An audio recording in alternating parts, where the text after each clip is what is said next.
Well, look, Roxanne, you are here in, enough time to be on mic when I say good morning, Roxanne. You didn't think you were going to make it according to your text. I gave you the old 10-second late text. Oh. It might be 10 seconds late. We'll see. Did you? Hang on. I didn't see that one yet. Oh, here. Roxanne? Oh, yeah. I see it now, yeah. She's actually earlier with her text warning us that she might be late than she is on normal days just strolling in. Good job. Coming from This isn't a pot kettle black.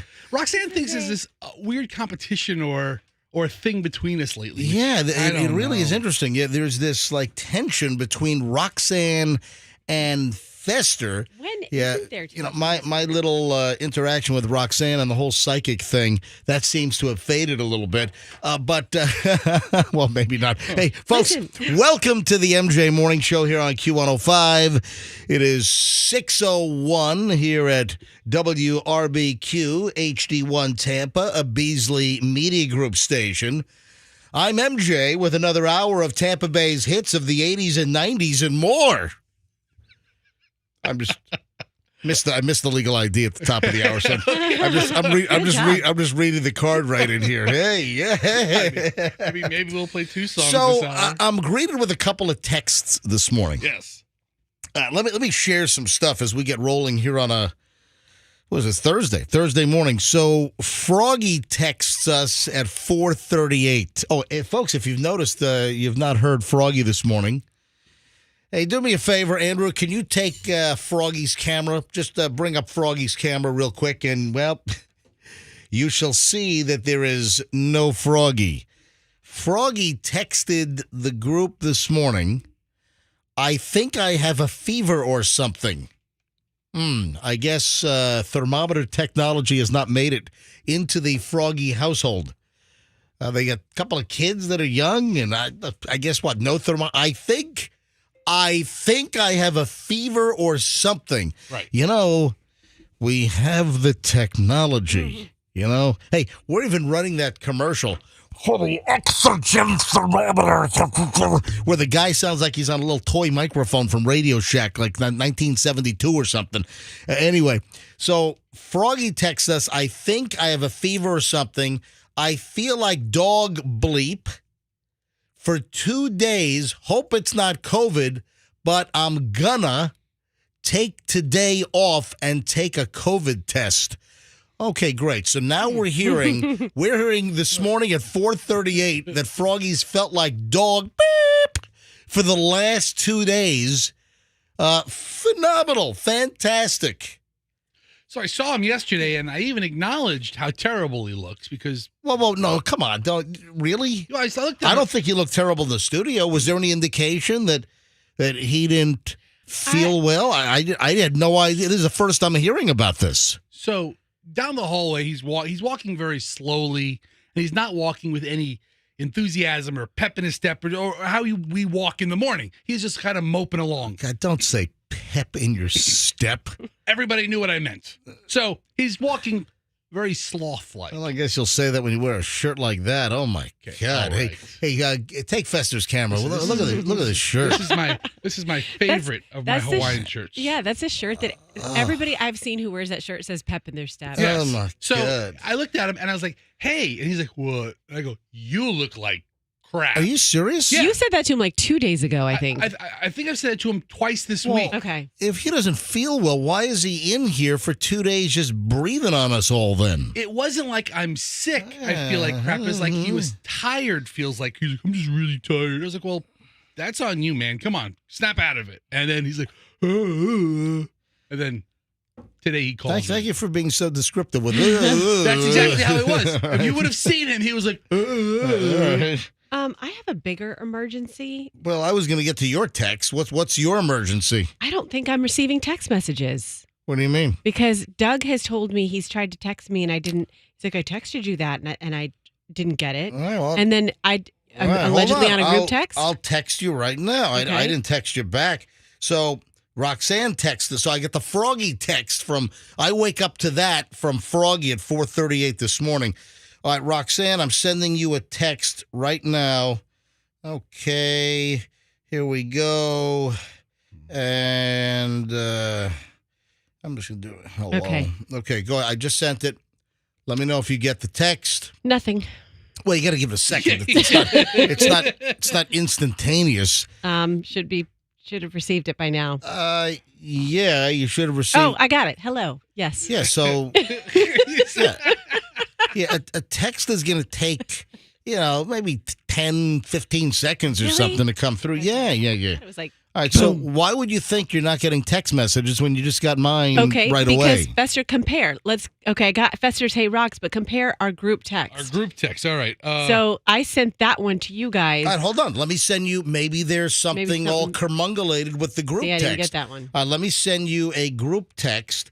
Roxanne, I'm doing a hello right now to the group text of which you're a part of. It's me, it's Fester, it's Froggy, it's Andrew, our producer, and I you. got it. Okay. I got So it. there's nothing wrong with your text. Hold on. All right, now, here's the deal. But Fester can attest that something is wrong. Whoa. Yesterday. Whoa. Yes- Whoa. Whoa. Yesterday, All right, go ahead. Go ahead. yesterday at 8:37, Froggy writes, "I'm in the restroom if I'm not back in time." So Roxanne got that text. She completely missed Froggy's text at 4:38 in the morning, and then her text is on the chain. So she missed Froggy. I don't know how Froggy can send a text to the group. And I didn't receive it. It never made its way to Roxanne. That's her point. All right. Anyway, so the text I got from you on the heels of the Froggy's little, hey, I haven't felt well. I feel like dog bleep for 2 days, and I might have a fever. Yeah. Take your temperature. We have the technology. Yeah, I might have a fever. Is there some kind of invention that can tell if my body temperature is above 98.6 body chance? Is there anything? Has anything been invented yet? All right. So I get the Froggy text, and then Roxanne sends a text this morning. I don't see a timestamp on this. 5:33. 5:33, Roxanne sends to our group text, my childcare just arrived. I think I'll be on time, but maybe 10 seconds late. Ha ha. See you soon.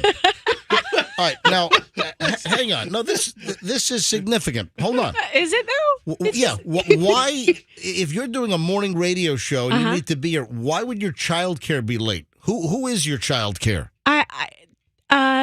This is a deeper conversation because I don't usually have childcare this early in the morning. Right, but with the husband traveling, I realize that. But if you need travel, if you need childcare because Doug is traveling, doesn't your childcare know that time is pretty essential when you've got to be at a morning show to start a program? Why would it sounds like your childcare is freaking irresponsible if they were running late. Like I just said that they just arrived. I didn't say that they were late. I said they just arrived. Oh, come on. Give me a break. It's my sister-in-law. I'm not going to sell her down the river.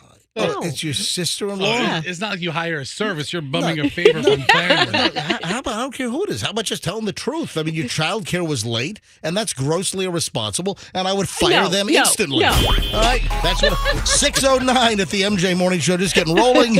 We're back in minutes. Don't move. Big mess here.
talking like Shaggy, like, hello, it's the MJ Morning Show. I'm Shaggy. Hey, Fester, how you doing this morning? I'm Shaggy.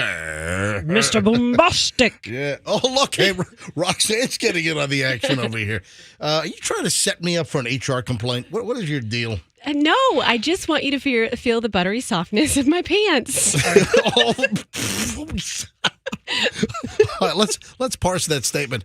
I want you to feel the buttery softness of my pants. Yes. So yes, the fabric. Roxanne came up behind me and said, "Hey, come feel the buttery softness of my pants." And I said, "No." I'm looking around for like, are you wearing a body cam or something? I mean, I'm not touching your pants. So wait a minute. Yesterday, you came up behind me and you No, 2 days ago. 2 days ago? Yes. All right, I lose track of time. So 2 days ago, Roxanne came up behind me during a break and said, "Hey, rub me."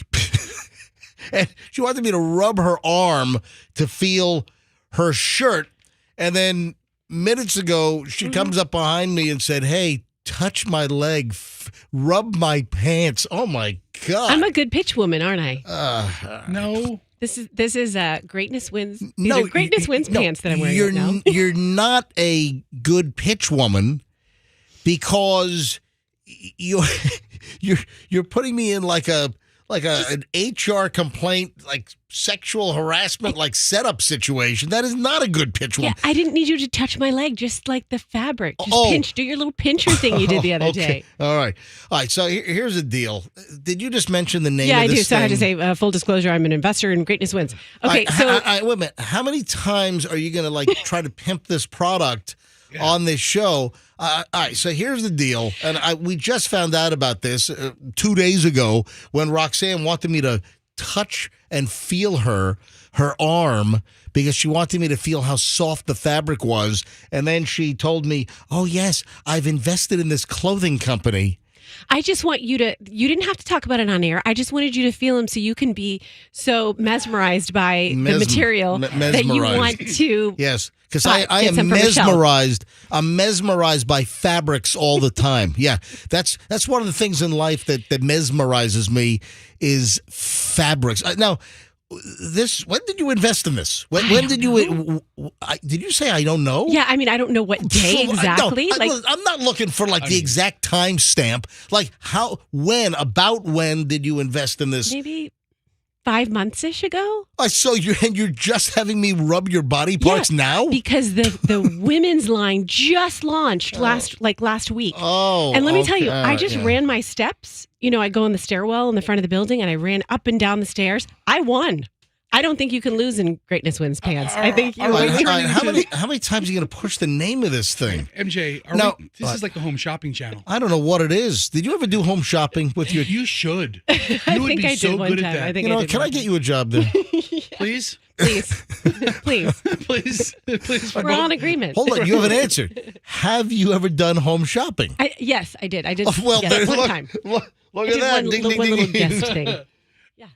You've actually done it. Yeah. Wow. And what did you pitch? What were you selling?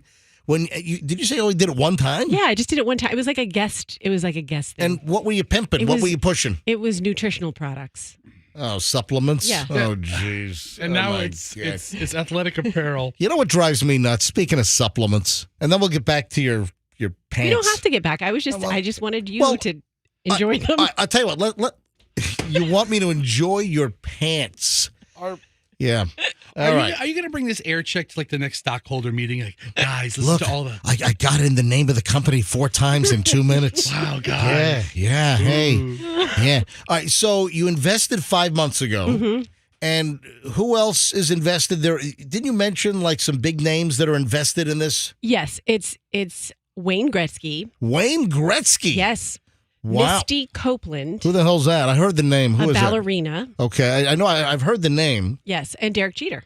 And Jeter. So those Yes. are the big investors. Those are the big investors. And then Roxanne and Doug. and then Roxanne. Oh, so Doug got invited in by Jeter or what? So Boy, you are a sleuth. oh, thank you. So what How much did you invest in this clothing company that you have me rubbing you?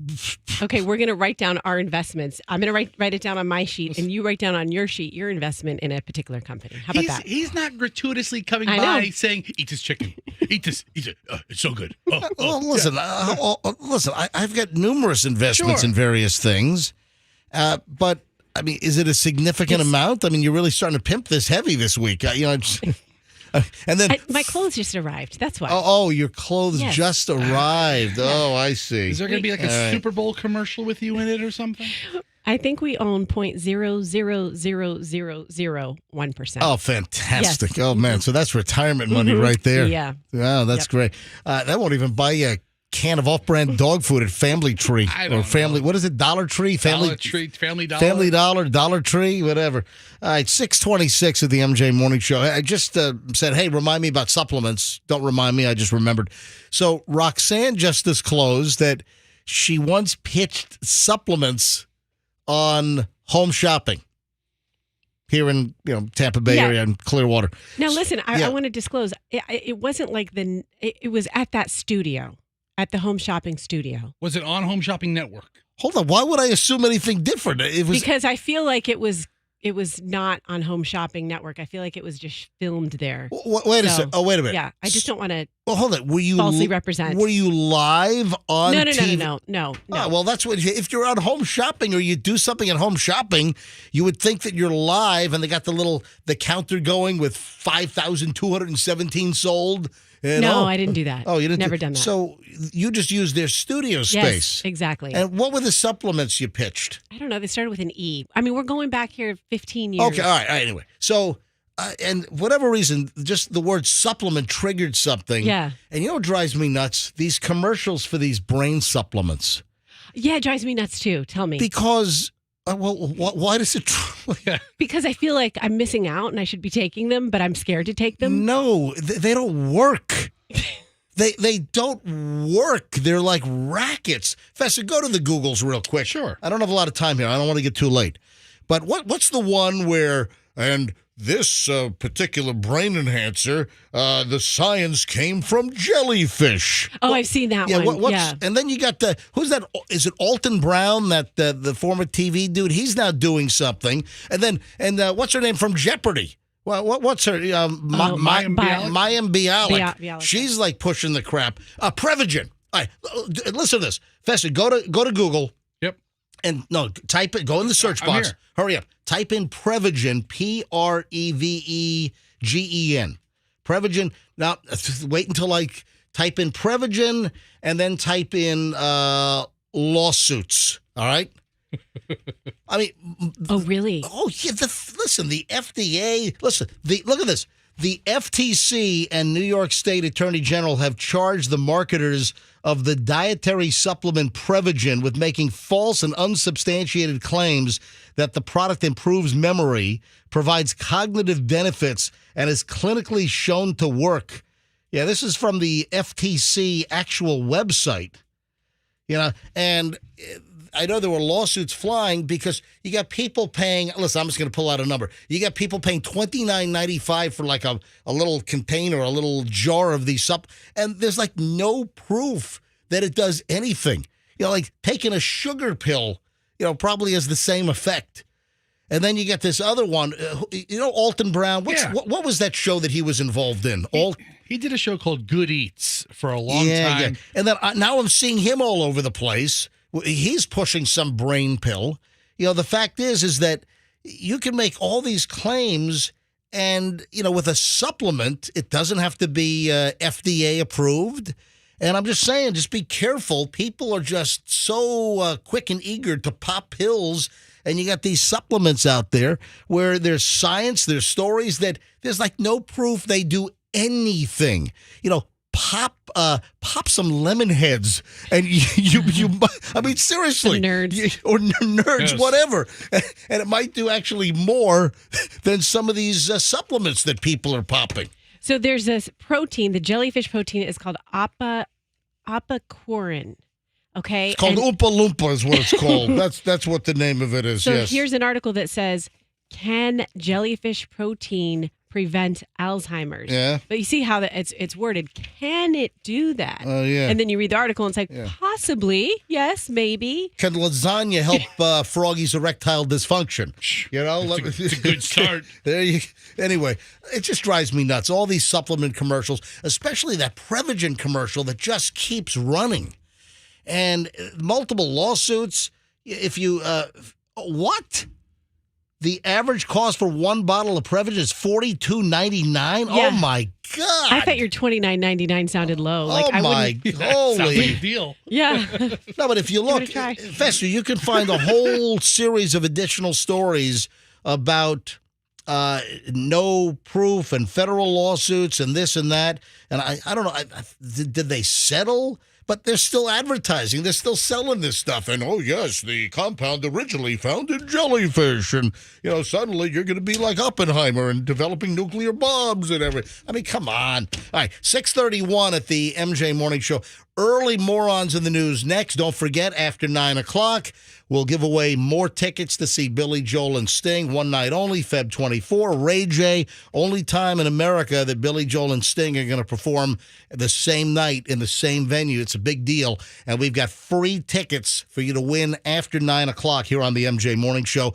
Early Morons in the News next. Good pile today, so stand by. If you are hurt, if you've got, look, I'm going to be blunt here. If you've got some jackass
6:41 at the MJ Morning Show.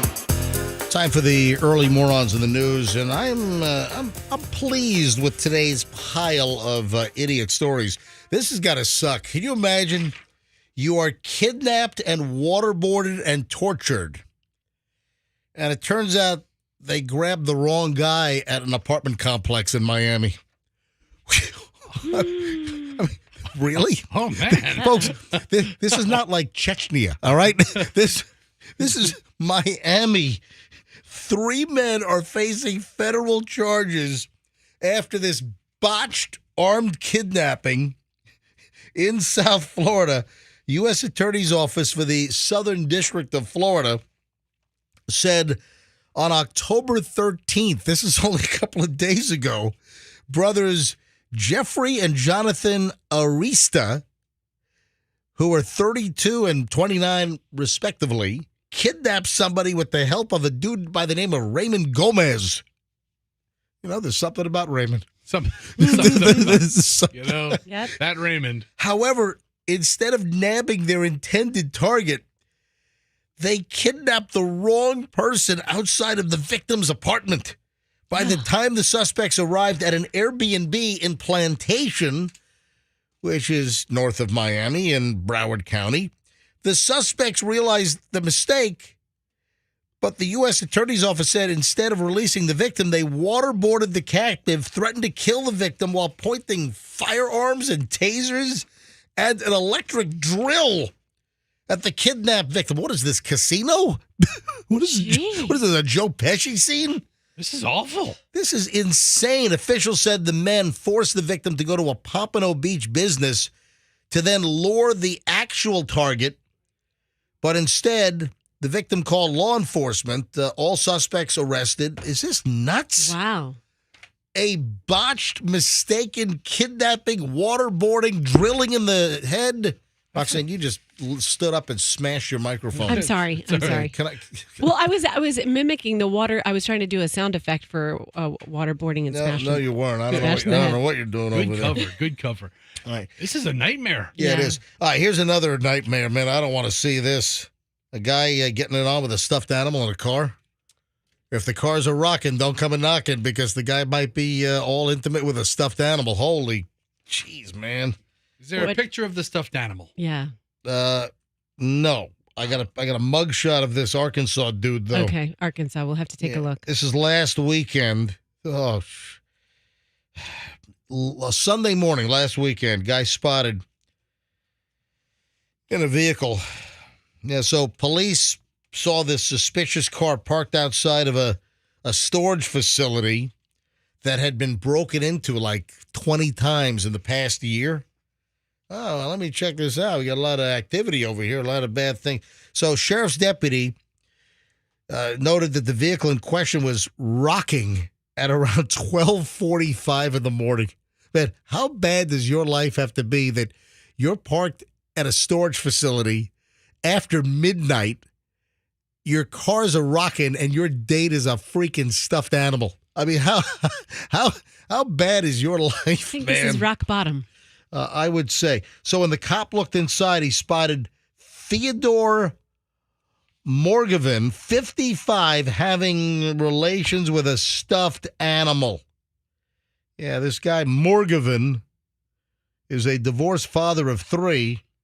All right, so at least he hasn't been with the stuffed animal his entire life. They're just dating. Yeah. This is a new relationship. They were trying to keep it spicy. My God. He lives a mile away from the storage facility. The dude is on probation. Cops were able to search him and the auto. They didn't need a warrant because he's on probation. According to the probable cause affidavit, the search turned up methamphetamines, a syringe, a couple of marijuana pipes. Charged with 2 felony drug charges, misdemeanor counts of public sexual indecency. Now, I'll tell you what's missing here is what type of stuffed animal it was. Yeah. What's his type? I mean, like, I have so many questions that I really probably don't want answered. I'm like, sure you do. How was this like one of those huge stuffed animals that you win at the fair? At the fair? Yeah, where you get the ring on the Coke bottle neck, some impossible game. Those rigged carny games on the fairway or whatever. all right, so there's nothing expressly illegal about that particular one activity. No, yes, there is. If you're having sex with a stuffed animal in public in your car, that's the part. That is illegal. So what do you mean there's nothing expressly illegal about what? If he would have, taken Teddy Ruxpin to the Motel 6 or something. Oh, yeah, festive. I was picturing Snoopy, like a really big Snoopy. I don't know why that's in my head. Or a unicorn. Ooh, hey, yo. Could have used that horn for something. We could take this turn. Never mind. All right. Okay.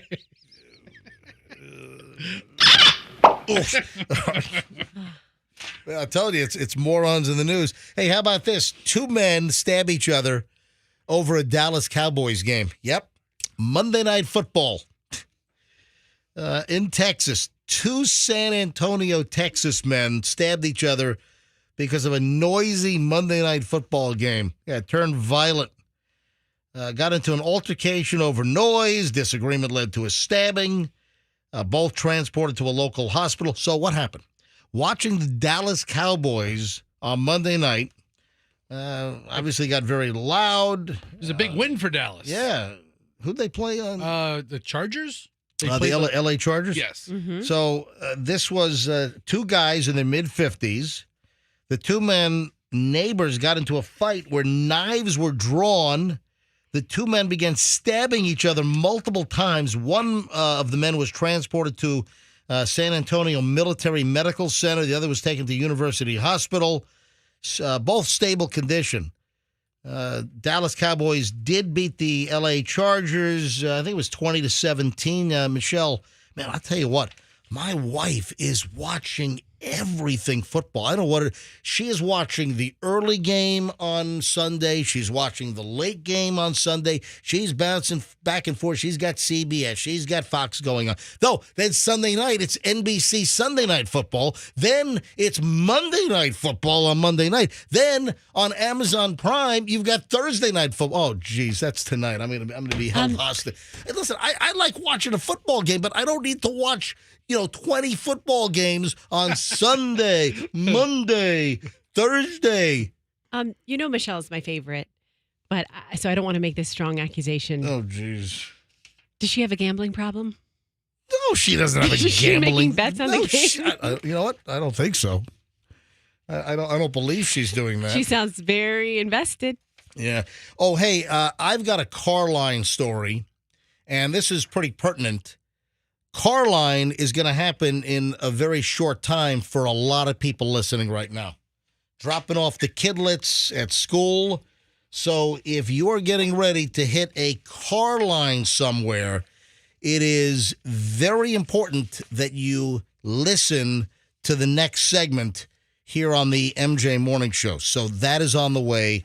Carline Alert is coming up next on the MJ Morning Show here on Q105. So whatever you do, keep listening, folks. Hey, we've got a brand new sponsor. Oh.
MJ Morning Show on Q105. You ever wonder, you're at the store shopping, you're at a mall, wherever, you go to a sporting event. You ever wonder about the people you walk by or the people you're surrounded with? What do they do for a living? What is their life like? And, have they murdered somebody and they're out on parole or something? I mean, you come across so many people. You're out shopping at Target or Walmart, or you're just cruising some aisle at Publix. And listen, do you really know the story behind who you're coming close to, who you're in close proximity to? I'm not talking about necessarily a one-on-one engagement, but also that's a whole different level. What about people that you're kind of engaging with? Do you know what their story is? And this is an example. Carline, you're dropping the kids off at school, and would you expect for some ex-convict to pull out a switchblade and threaten to cut you in Carline? I'm sorry. So, hey, folks, little MJ Morning Show warning. Heads up, Carline, man. Carline can be a dangerous place, folks. Yeah, it's very stressful in Carline some mornings. An ex-con. Now, this happened here in Florida, of course. Now, I've never heard of this. I mean, I know the general location of, when I look this up, I know where basically it is. Because I saw Lady Lake Police Department. So Lady Lake, not, in the Villages area, Lady Lake. Mm-hmm. Have you ever heard of, I don't even know if I'm pronouncing this properly. I don't know what it is. I've been in Florida since 1992, and it just seems like recently I'm hearing about places in the state that I've never heard of in my life. You ever hear of Oklawaha? I haven't, no. Oh, Oklawaha. Or Oklawaha. Oh, Oklawaha. Yes. It's a lovely hamlet. All right, hold on, Roxanne. You never heard of this place? No, I have not. Fessa, you ever heard of this place? I've not heard of Oklawaka. Waka Flocka. Waka Flocka. Now, zoom out. It is near Lady Lake, apparently. It's in Marion County. Yeah.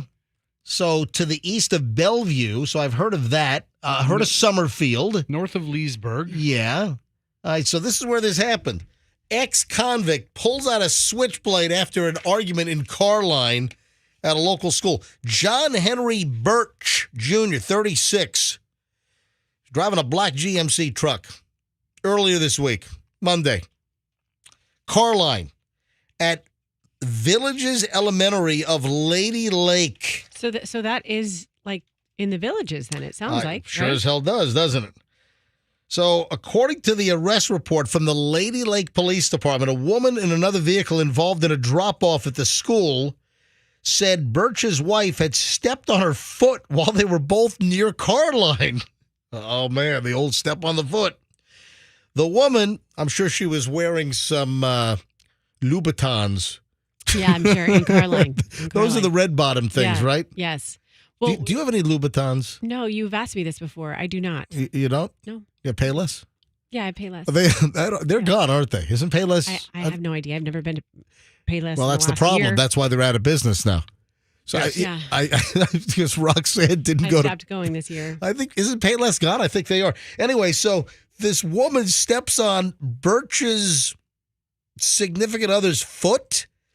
The woman who had been stepped on demanded an apology, but Birch's wife became argumentative and aggressive. At the entrance of the school, the other woman got back into a car with her two companions, began to drive away, and an independent witness saw Birch's truck driving erratically, then it jumped the curb, proceeded to drive over the grass, cutting off the other vehicle with the woman involved in the foot stepping on incident. Birch got out of the truck, confronted the woman about the incident, pulls out a switchblade, and said, "I'm not afraid to go back to prison." Good. What the? Because guess where you're going? Oh, my God. So Birch was incarcerated in a Florida prison from 2007 to 2012, convicted of charges of aggravated battery, burglary, and grand theft. Glad to see the rehabilitation process really worked there. Sounds like it. Anyway, he was arrested on 3 counts of aggravated assault, booked into the Lake County Jail. did post a $16,000 bond and was released. But again, I go back to my original statement. Do you really know who the hell's in Carline? No, I'll think of that this afternoon when I'm there. Yeah, how about that? I mean, it's everywhere, though. I mean, you step on somebody's foot in the grocery store, they could be a that's unbelievable. Stab you in front of the mac and cheese. All right, something just way out of left field. So when I prep this show, and I've got a couple of hundred different potential sources, and I'm always prepping, always reading, always doing all kinds of crap to put together a show, find interesting things. I stumbled across this, and I kind of knew this. I'm like, yeah, that must be the reason. But I saw a news story on this, and I'm like, let me run it by Fester and.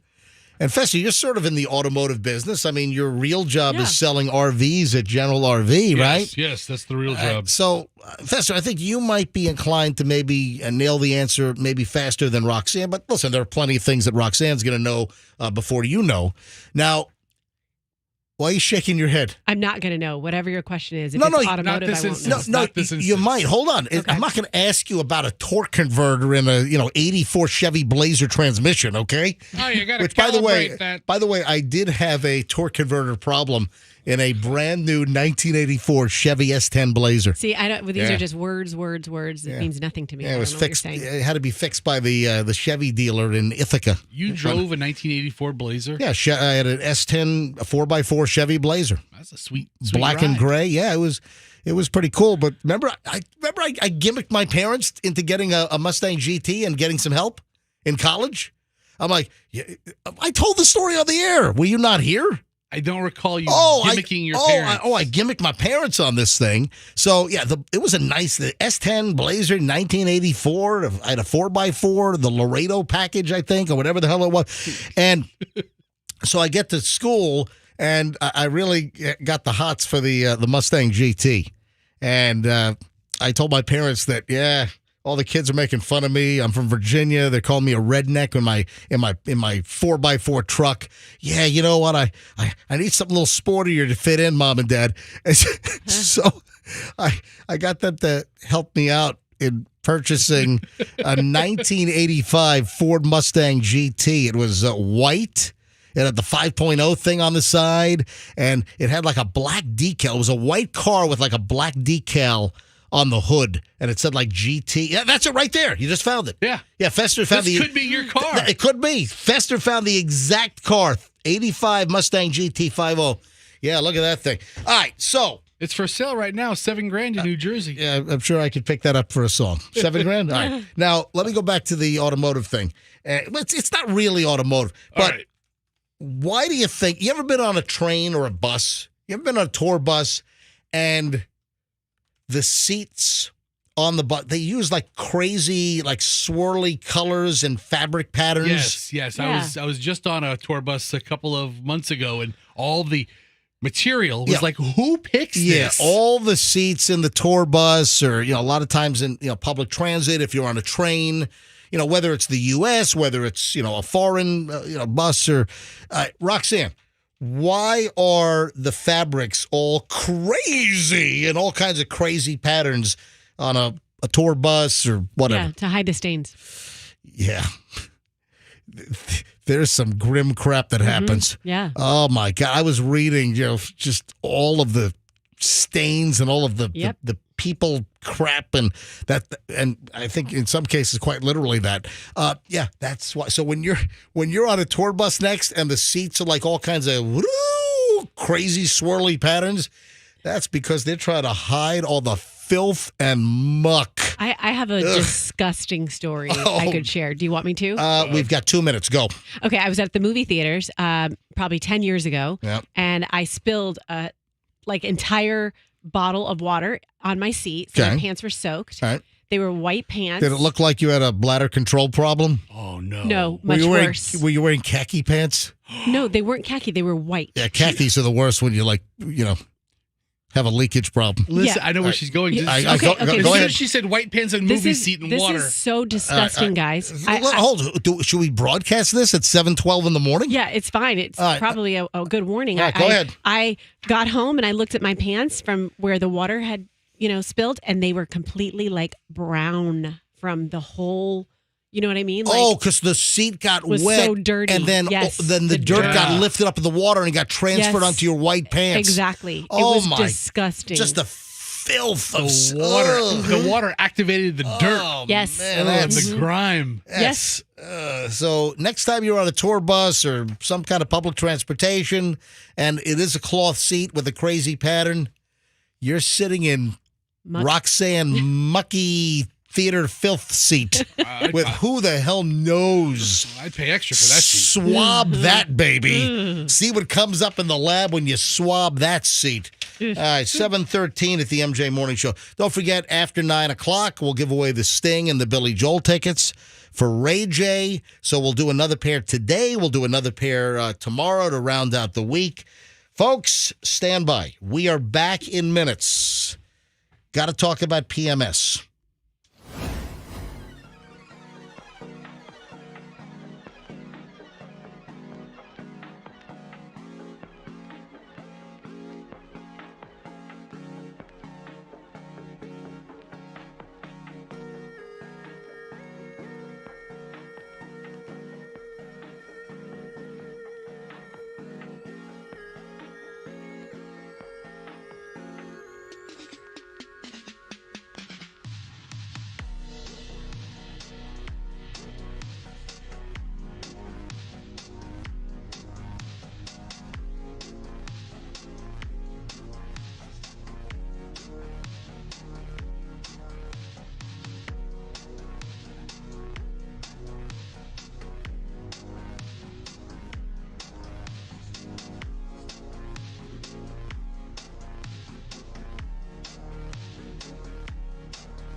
with Roxanne and Fester. No Froggy today because Froggy sent us a text at 4:38 this morning to the group text. Froggy writes, I think I have a fever or something. I feel like dog bleep for 2 days. Hope it's not COVID. But I'm going to take off and take a COVID test. Okay, thank you for letting us know that for 2 days you felt like dog bleep. And I think I have a fever or something. Yeah, again, there's technology that exists where you can stick something in your mouth or even like put something across your like forehead and in seconds, he's probably just like lying in bed and hasn't gotten out of bed and is like, okay, I feel feverish. Yeah, well, take your temperature. I think I might have a fever. Yeah, stick a probe in your mouth and get your temp. Listen, hey, the COVID stuff is still circulating. I know numerous people that have had it in the last couple of weeks, or I know people that have it right now. You know, luckily I didn't have any contact with them, but if you think, the COVID thing's all done, it's still floating around. So I'm being monitored, folks. I'm being watched. Can I share with you the whole series of texts? And then we'll get into the whole PMS thing in just a second here. Can I share with you the whole series of texts that Michelle has bombarded me with in the last, 10 minutes? Oh, no. Yeah, so my wife's thing is watching us on MJTV every morning. Right. So she'll lie in bed and turn on the TV, put on YouTube, and watch MJTV, because you can watch us every single morning on MJTV. If you go to mjmorningshow.com, you go to the very top, you'll see MJTV. You click on that, and when we're live on the air from 6 to 10, you can watch us live. And then, of course, it's all archived, so later on, you can watch the entire show on YouTube TV, MJTV. So Michelle watches.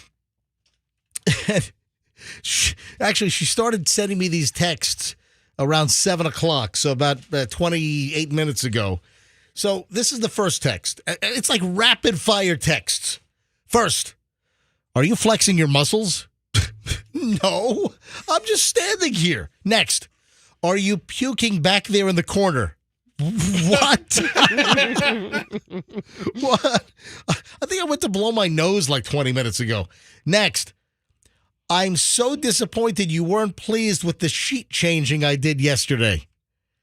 Yeah, Michelle washed the sheets and changed the sheets, and last night when we were going to bed, hey, aren't the sheets all clean feeling? And yeah. Don't they smell great? I'm sorry. I didn't make a big deal over the sheet changing.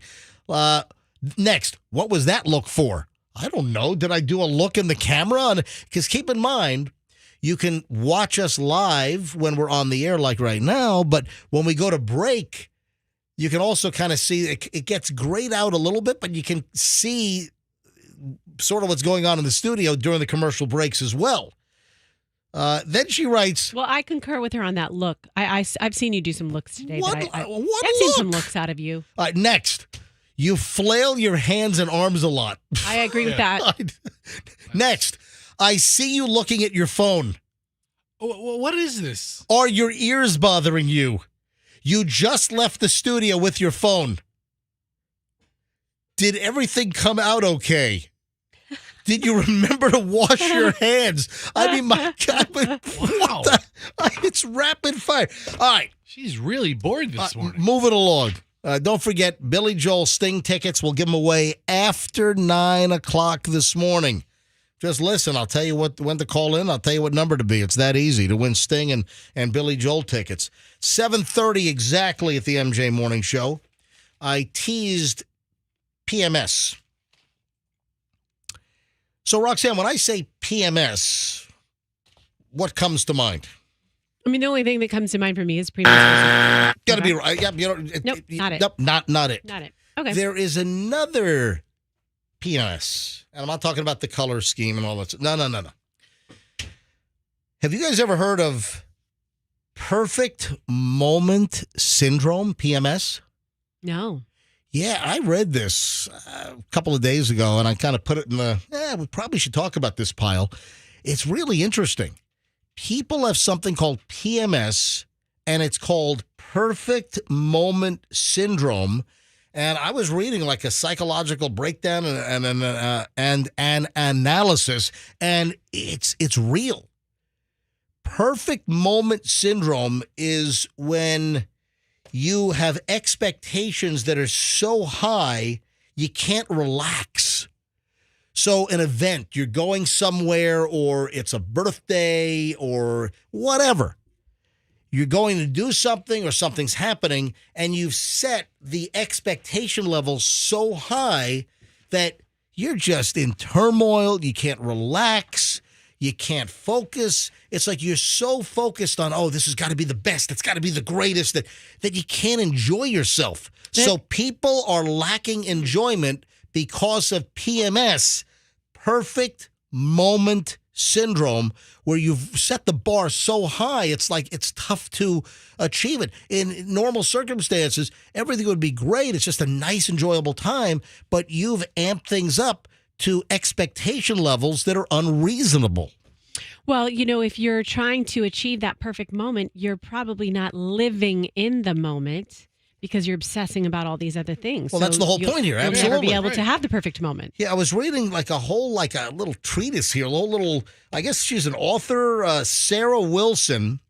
She first defined this mental state, PMS. She says, think life should operate in a certain way and certain ratios that some people are never happy. What I have found from let's grab some calls on this. Folks, did you even know this existed? Did you even know there was a name for this? Do you suffer from PMS, perfect moment syndrome, where you're never quite happy because you've got such anxiety? You're in such turmoil hoping for that perfect moment. Trust me, there'll be a pill for this pretty soon, too. No, seriously, if anyone's listening, and I've just described and given you the name of this event, this condition, and you're like, man, I've got that, or I have that quite often. If I've touched a nerve here, and if this is you, and you suffer from perfect moment syndrome, I'd love to hear from you here quickly. The number 800-990-1047. 800-990-1047 is the number. Do you suffer from this affliction? 800-990-1047. So this author, this Sarah Wilson, writes, what I've found for myself is that when I have the bar set so high of exactly how something should go, it leaves so much room for disappointment, and it leaves so much space for me to feel like the experience that I just had was not what it should have been. Now, look at the phones. Phones are ringing here. I'm only going to take a handful of calls because I got a lot to get into. Yes, Rox. My life is so littered with imperfect moments that even when I have a mediocre moment, it feels like it's perfect. So I don't have this syndrome at all. Oh, so you don't have PMS? No. No perfect moment syndrome? Nope. Listen, if you suffer from this, would love to hear from you. Or if you're like, wow, that's a condition. There's a name for it. My right. God, I live this every day. All right, if this is you, or if you want to add to it, 800-990-1047, 800-990-1047 is how you get in. Let's grab Michael here quickly. Michael's in Tampa. Hello, Michael. You're on the MJ Morning Show. Good morning. My hunting partner, she is the worst one for it. If there's a Hold on. Did you say your hunting partner? Yes. What are you hunting for? Wild hogs? What are you hunting for? Wild pig, deer. Yeah. All right. We own a large piece of property together. All right. So is this a girlfriend or who's this? No, I'm married. She's my hunting partner and my best friend. Okay, so hold on. What does your wife think about that? Is she okay? My wife is absolute friends with her also. Oh, wow. Okay. I mean, she's older than me. Yeah, I mean, your wife loves it because she doesn't have to go hunting with you, right? Exactly. My wife does not. She's like, no, I will not go camping. I will not go in the woods. So you're like camping in a tent with this other woman? No, a camper. So you're in a camper, all right. Yeah. All right, so tell me about this other woman and... We actually own a large piece of property together. Right. So you hunt regularly. Does she cry over experiences that should be just fine? I don't understand. How do you cry over hunting? No. If we No one said anything about crying. It's perfect moment syndrome. So give us an example of why she has perfect moment syndrome. I never said anything about crying. All right, go ahead, Michael. If we plan a party, she has to take over this party. She has to be in control of everything. Everything has to be done her way. But when it doesn't work out exactly the way that she wanted it or envisioned it in her mind, she just, I'm not going to say she cries, but she just loses it, and you can tell that her depression is to the point of, it didn't work out the way I wanted it to work out. And that's exactly I've always been one of those big party players. Yeah, you get so amped and ramped up, and you've got expectations that are so high that, I mean, that's got to be rough if that's you every single day and nothing meets expectation levels, and every time you keep setting the bar high and it just never quite achieves it. All right, buddy, happy hunting. Thank you, Michael. Thanks for listening to the MJ Morning Show. Yeah, it's gotten to a point to where if I plan a party, I tell her point blank, you're not allowed to be in charge of it. Well, there you go. Michael, thank you, buddy. I appreciate it. Well, hey, folks, guess what? I learned something new a couple of days ago, and now many of you have probably learned something new. Perfect moment syndrome. And you got bombarded with texts? Yeah, I did. But one person said they're waiting for the perfect moment to call in, but they didn't have it yet. All right. Yeah, some people are saying, they call that OCD. Yeah, you set the expectation so high, there's no place but down to go when it doesn't live up to your expectations. So during the break, I did make a quick trip to the restroom, just boom, boom, right down the hall and back. And I did wash my hands, and this kind of fits into the equation in this other item that I have. And again, we've talked about this in the past, but I saw something new, and I think it's worth reiterating. And luckily, we don't have these in our bathroom here at the radio station. I've complained about the paper towel being like sandpaper, but at least it's paper towel. I saw another story about how nasty those public restroom hand dryers are. How are they still legal? Oh, God, they are.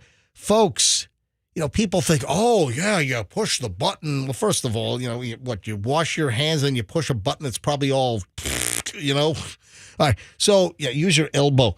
The bottom line, those electric hand dryers are so nasty. And they've got all kinds of bacteria and junk that collects. And then with the power of the air, it just takes the bacteria and the germs in the bathroom. And, with its jet engine-like force, it just swirls it all over the place. Like a cyclone. Depositing it on your body, your face, your mouth, your hands. So you just clean your hands, and it's just like counterintuitive with those electric hand dryers in bathrooms, and they're awful. So I just read another story. Microbiologist makes a new shocking revelation about how dirty public hand dryers are. The guy's name is Tim Call. And this dude put a Petri dish underneath a hand dryer in a public restroom. Come on. 20 bacterial colonies and 2 large patches of fungus started growing in the Petri dish. They're nasty. And you know what the worst is? What? Don't say my favorite one. The hand toaster oven thing with the Dyson. Dude, could you try to put a sentence together for me? the Dyson blower. Yes. And it's like hand It's toaster the one, oven. It's the one where you put your hands in. Yes. Yes. Like toaster oven. That is like the worst one. That's the best. No. I love that one. You're getting all kinds of stuff is in there, and it's getting blown all over your hands up to your forearm. I will wait in line. Yeah. I will wait in line to stick my hand in that after some other dude. Dude, I'm just telling you right now, folks, that is like the Dyson hands-in one. Oh, I love that. I've seen stories that like that's the dirtiest, worst one is the one where it's like a gray wall mount and you stick your hands in like you're about to, have like a nurse put on your surgical gloves. You know what I'm talking? Those are like the worst. Hey, so last night I went to dinner. So typically I had a guy date last night. Oh, ooh, yeah. okay, So tell us. Yeah. So typically, and I've told the story. Michelle and I, when I stopped doing the afternoon show, and I love it because of all the turmoil and it's just such a toxic environment in that in that radio format. I was thinking that. I'm just happy I'm not doing my afternoon show. And after 22 years, I called it quits back in July. Talking about problems you can't solve. Yeah. When I called my syndicator, I said, "Yeah, I'm done. I'm shutting the show down." What? Wow, we got 75, all the affiliates we had. I just walked away from it. I was just tired of it. So with that and just focusing on the morning show, I think we've gotten better at the morning. I'm focused 100% on the show. And it also kind of freed me up. And Michelle and I started doing midweek date night. So typically we go out on a Friday or Saturday, whether alone or with friends. And now we've started going out like a little midweek, just a little jaunt out and about, and it's been great. So Michelle, typically it's like a Wednesday or a Thursday, we'll do sort of the midweek deal. And Michelle had something she had to do last night. Michelle's doing some volunteer legal work, and she had like a Zoom thing she had to do. So she's like, you know what? And we have a friend, a good friend of ours, and his wife and kid, they were at some concert. Was there some concert, 1975? Was it, right? There was a concert. 1974. Did they play Amelie? All right, so 1975 was in town, the band. And so my friend's wife and kid, so the daughter flies back from Boston to go to a concert. Okay. You're telling me 1975 isn't playing in Boston?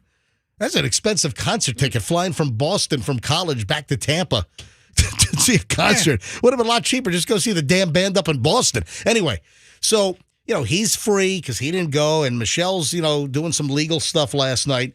And so I said, hey, you want to go grab a bite? So we go to this new place, Sunda. You've heard of this, Roxanne? It's at Midtown. Yes, I've heard of it. I've been wanting to go. It's right next to Colony Grill. Yes. Which I am a huge fan and proponent of Colony Grill. It's the world famous Stamford, Connecticut bar pie, that thin, crispy bar pie, and I love it. It's part of like the pizza categories that I like. Whether it's a Neapolitan, whether it's a New York slice, whether it's a Detroit, whether it's a pepperoni square from Prince Street Pizza, which I just had on Sunday morning. But you didn't go there. Yeah. No. You didn't go to Colony Grill. No, I did not. But I'm just trying to say that you like pizza. We know. Sunda Sunda is right next to Colony Grill. Yeah, I saw it there. Which I like. Obviously, Colony Grill's pizza at Midtown in Tampa, and they also have a St. Pete location. Folks, I'm not going to steer you wrong. Great bar pie. So there's another place at Midtown that I like to go. The place that's like right in the middle there. Oh my gosh! Okay, keep talking. It'll hit me in a second. Can't think of the name. It was on my. So good, I can't remember the name. It's so good, I can't think of the name of it. Okay, continue. Right there. So my friend says, "Hey, have you been to Sunda?" And I'm like, "No, I'm aware of it. Actually ran into one of the guys, I think from Nashville, Tennessee, that was down for the opening. Ran into him at the Edition in the Red Room when we were invited by the Edition to visit the property, and Michelle and I did that. And I met this dude associated with Sunda, but I hadn't been yet. And True Food. Sorry, continue. Yeah, that's right in the middle there. Yes. Yeah, True Food. All right, so I've been there. I've been to there. I like True Food. Place is good as well. Yes. All right, so we go to this Sunda. And it's they call it like a new Asian modern approach to like Asian dishes and twists. Okay. And I thought it was good. I enjoyed it. Just the interesting flavors and taste. We ordered a whole bunch of like small plates, and I enjoyed it. But the table next to us asked me to shut up and stop. Well, because the name is Sunda. I'm like, lightning, then the Sunda, lightning, then the Sunda.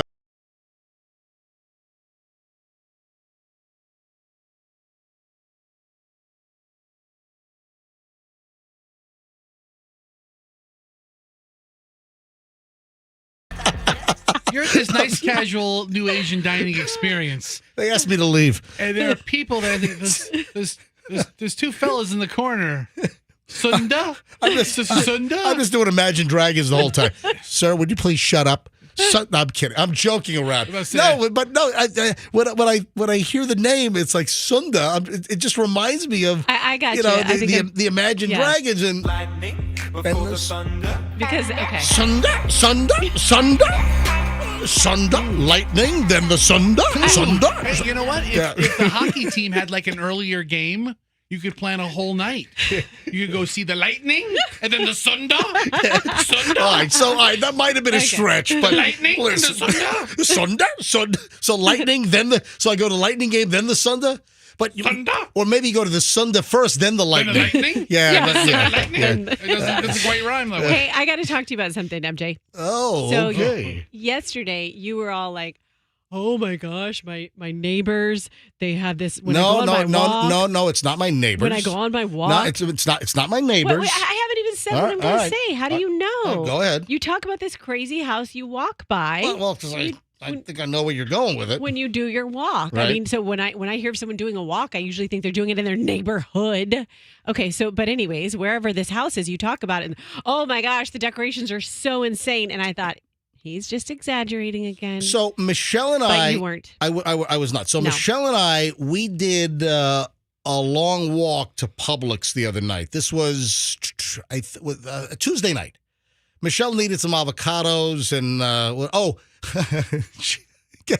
she needed milk for her Count Chocula.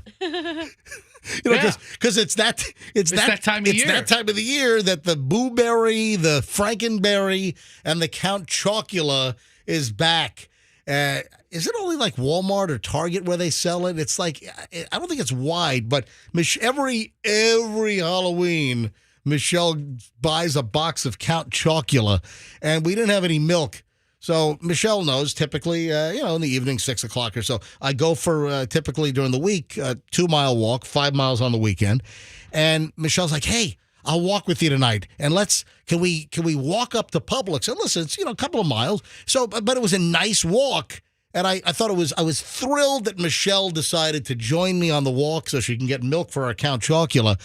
And we walked a different way. And it's, in the general area of, the geographic area of where I live. But this is not a street that I travel frequently, so I hadn't seen this. So on our walk, we walk by this house in South Tampa in Beach Park. The Halloween decorations are out of control. And I talked about this on the show yesterday. And Roxanne, reiterate. What did you just say? That I said you weren't kidding. I saw your IG video. Yeah. So I went by yesterday. I was like, what is this? I drove by in the car and I got out and I first of all, I did a slideshow with 10 pictures. That's the first post. And then the second post, I shot like a 2.5, 3-minute video of me walking around, and the property's gated and there's a gate. I walked into their gate, and I go into the yard. Hey, roll this back from the beginning and hit the audio. This, Roxanne, so I was not, was this crazy? Yes. Did this exceed all expectations on what I had said? So much so, I didn't even think it was possible that was a house in Tampa. I thought maybe you took a trip to Orlando to some fun house over there. They have so many statues. They've got a coffin stagecoach. What is that, Quezon? They got a stagecoach with a coffin inside with a... roll the audio here. You got to hear this thing. The house that Michelle and I walked by. Look at this place. Unbelievable, all the stuff that's in here. Look at the skeletons. I mean, there are like 200 or so pieces. Hey, look at this stuff. This is unbelievable. They've got animatronics. Here's some, I guess, headless horseman. Dude. Yeah. And holding his pumpkin head. And there was a black crow right there. You hear that? Look at this. This thing's a stagecoach with a coffin inside. All right, then you got to see the video. First of all, you're not going to believe how, I don't know what this costs. They must have $50,000 in decorations here. It's unbelievable. There's a full-size stagecoach in the front on like the sidewalk area with a coffin inside. Then there's like this skeleton ghost horse that's pulling the stagecoach.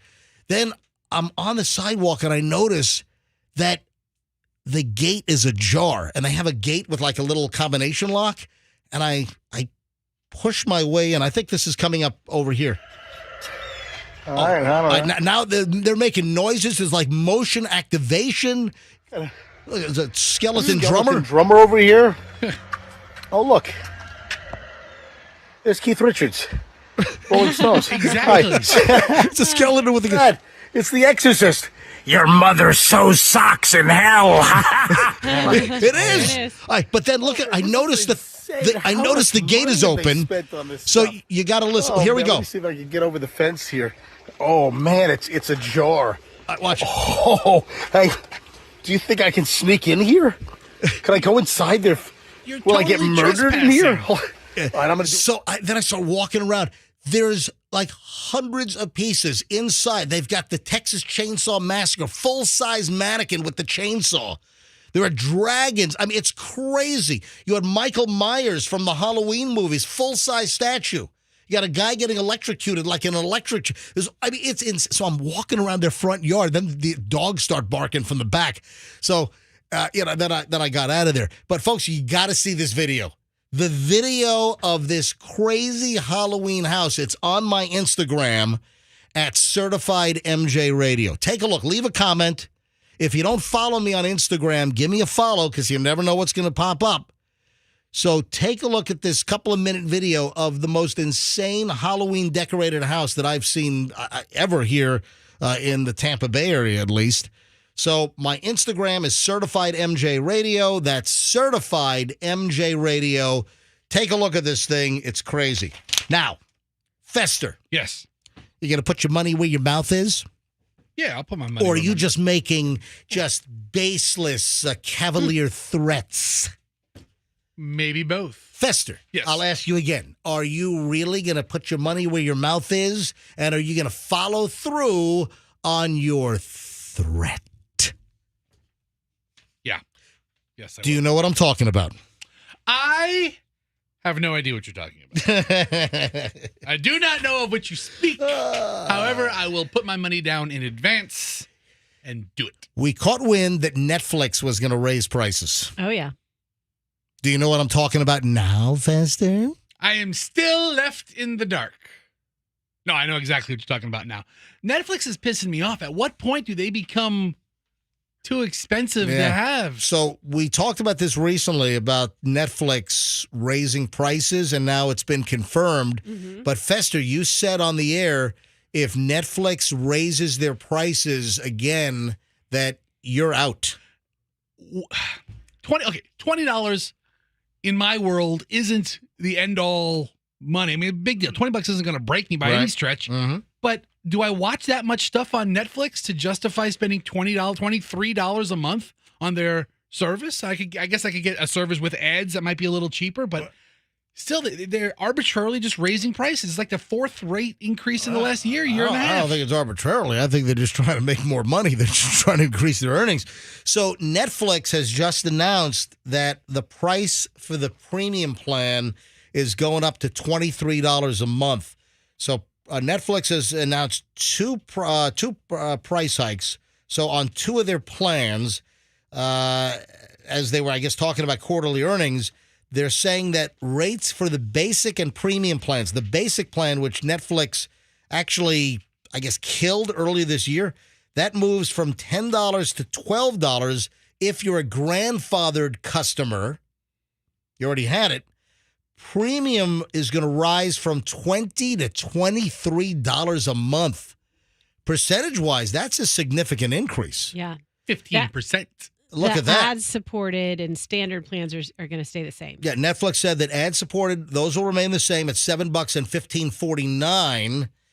So I'm guessing we have the standard plan, because I looked back. I went on my American Express app earlier today, and I had to scroll. Oh my God, what does Chloe buy? What did Julia just buy for $195? So I'm going through the American Express, and I had to find where the Netflix billing comes in.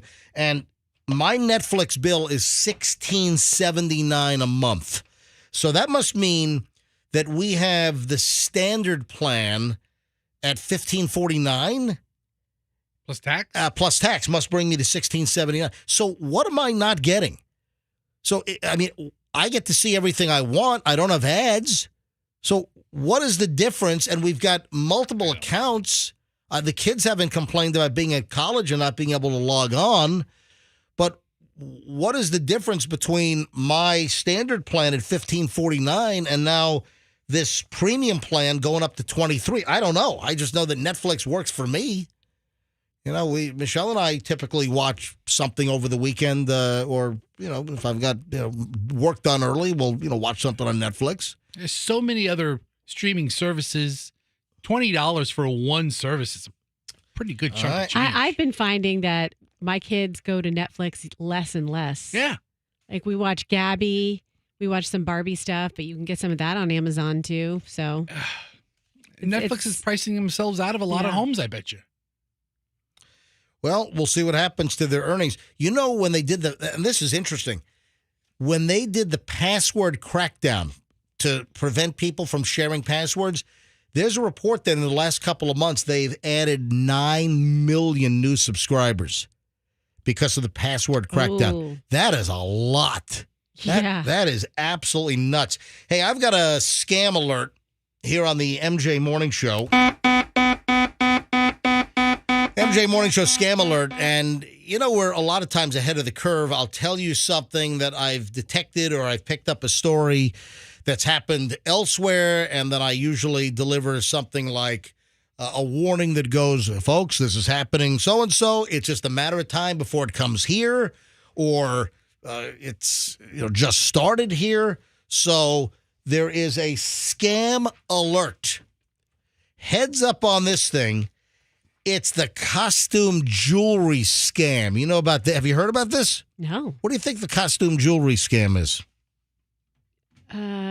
Trying to pass off costume jewelry as real jewelry? There you go. You got it. You're a genius over there. Look at that. Wow. Sleuth, Roxanne. This is like the second time today I've figured something out very quickly. What else could it be? You're a regular Carmen Sandiego over there. So you're telling me, are people wearing it? Are they trying Nancy to sell it? No, listen to this. So this story that I have happened up in Washington State, and the Washington State Patrol, they're warning folks that there have been multiple reports of individuals in a Cadillac Escalade, and they're claiming the scammers are luring victims and showing them jewelry that is virtually like worthless costume jewelry and passing it off as real. So they're trying to find the suspects. So far, 5 people have come forward. And you know what happens?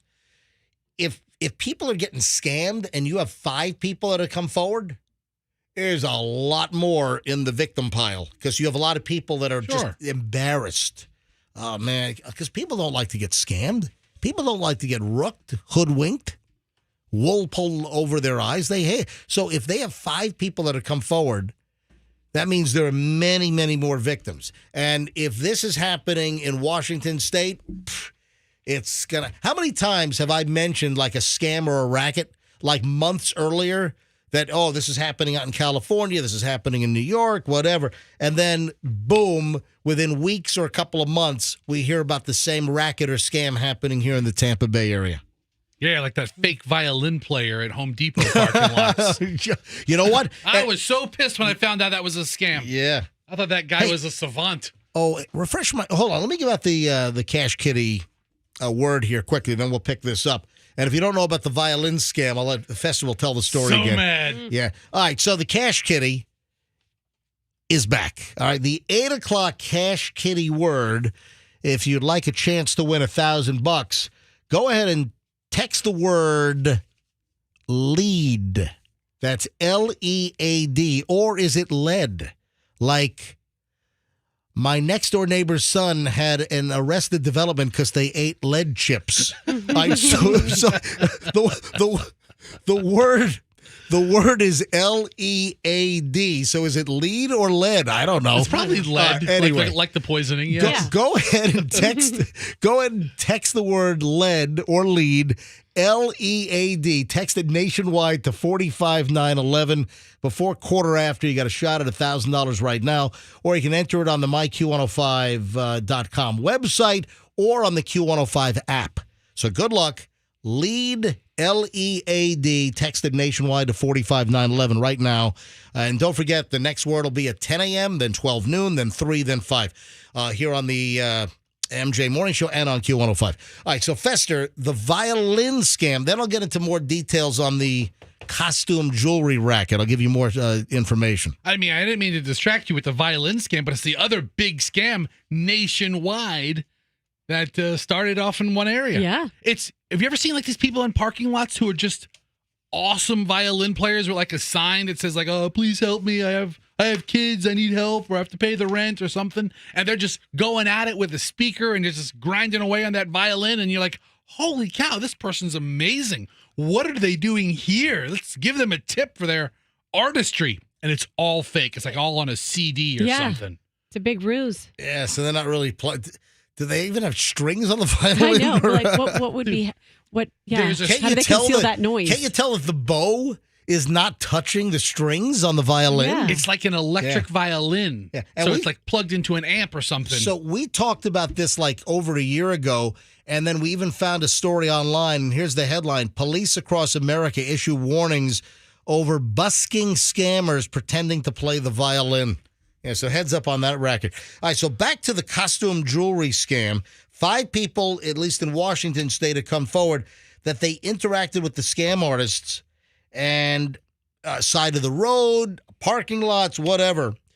At least 4 suspects have been standing on the side of interstates and highways and parking lots, and they're also known to park their high-end rental cars on the side of on-ramps and exits. This is just weird. The suspects are dressed nicely, and they'll tell the intended victims that they've run out of gas. So that's sort of the side of the road deal. Right. Hey, this is a pretty intricate racket. It's not just like, hey, coming up to you in a Home Depot parking lot. Hey, I got this great gold chain here. I'll let it go for a so they're pretending that they're out of gas. Or sometimes they'll put the hood up. So people will stop. Hey, can I give you a hand? Then they'll say, hey, I'm out of gas. I need some cash to fill up the car to get back home. And then they'll try to sell jewelry or watches in exchange for cash. They'll say, oh, man, this bracelet, this necklace, this is worth $800. This is $1,200. I'll let it go for $100, $150. And the person gets duped because it's worthless costume jewelry. There's no actual jewelry value. There's no precious metal content. And people are getting wambookied. They're getting scammed. So a lot of the time, it's I'm out of gas. Can you help me? Oh, man, I need gas. Here, I'll sell this to you. So that's the jewelry racket, the costume jewelry racket. And it's happening around the country. This story happens to be out of Washington State. And if it's not happening here right now, then guess what? It's going to start happening here. Because any scam that's getting traction, any scam that makes somebody money, trust me, you've got some grifter that's going to pull that shenanigan here in Florida. So they've used a Cadillac Escalade. They've used a nice-looking Ford Expedition. So heads up on that. Listen, troopers in King County, Washington investigated a similar scam. People were conned from several $100s to $10,000. How do people get scammed like that?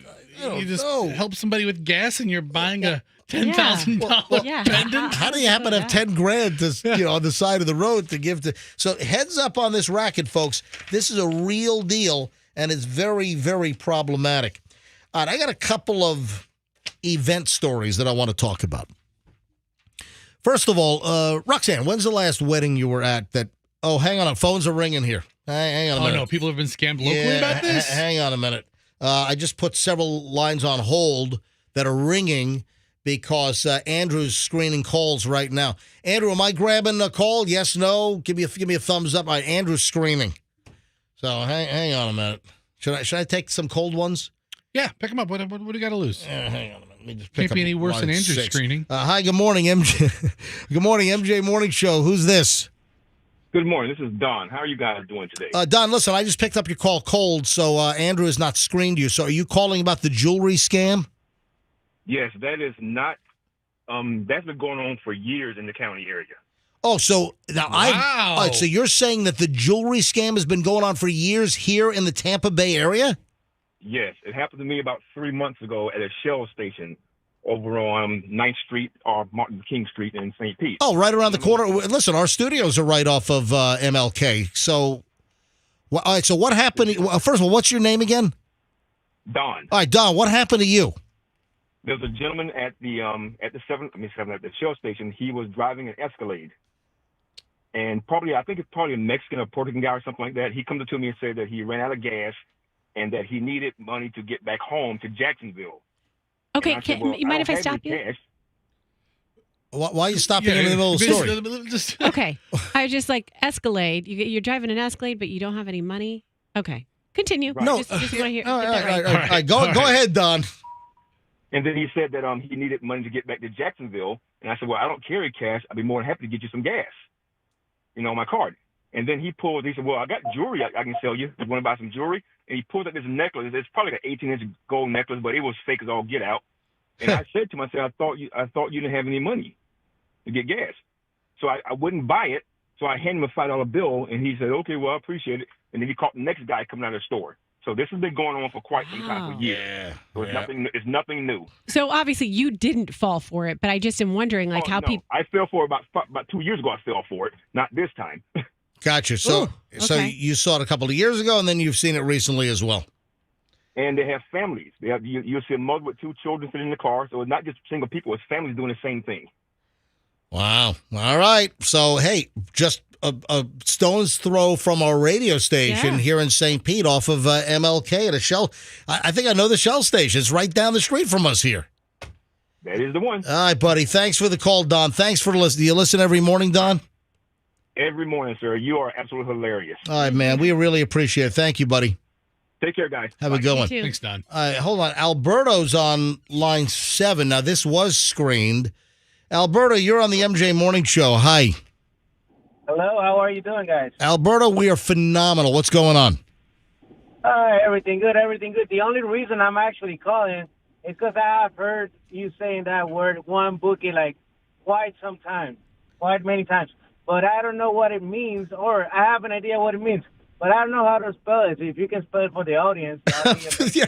So I learned the word wambuki from Fester. Right. Fester, where did you hear the word wambuki? I have a friend that I work with at the General RV that uses the word wambuki. Right. And so wambuki is old Matt Bell. Yeah, Alberto.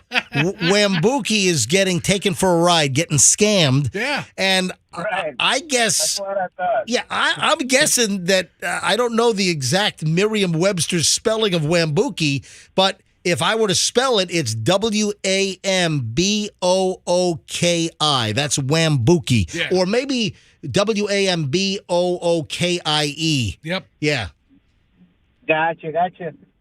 Yeah, so Alberto, if you're getting scammed or you think someone's pulling the wool over your eyes, you want to describe something, you can start using the word wambuki. Alberto, and it's very appropriate you're calling in because these guys who are peddling this fake jewelry, they're trying to pull a wambuki. They're trying to run a wambuki on you. Right.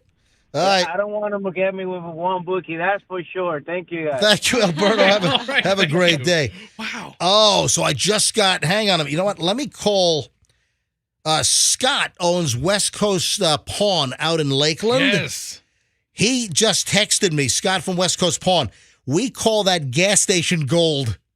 Oh, man. Wow. We see that every day of the week. People buying crap at gas stations that's not worth anything.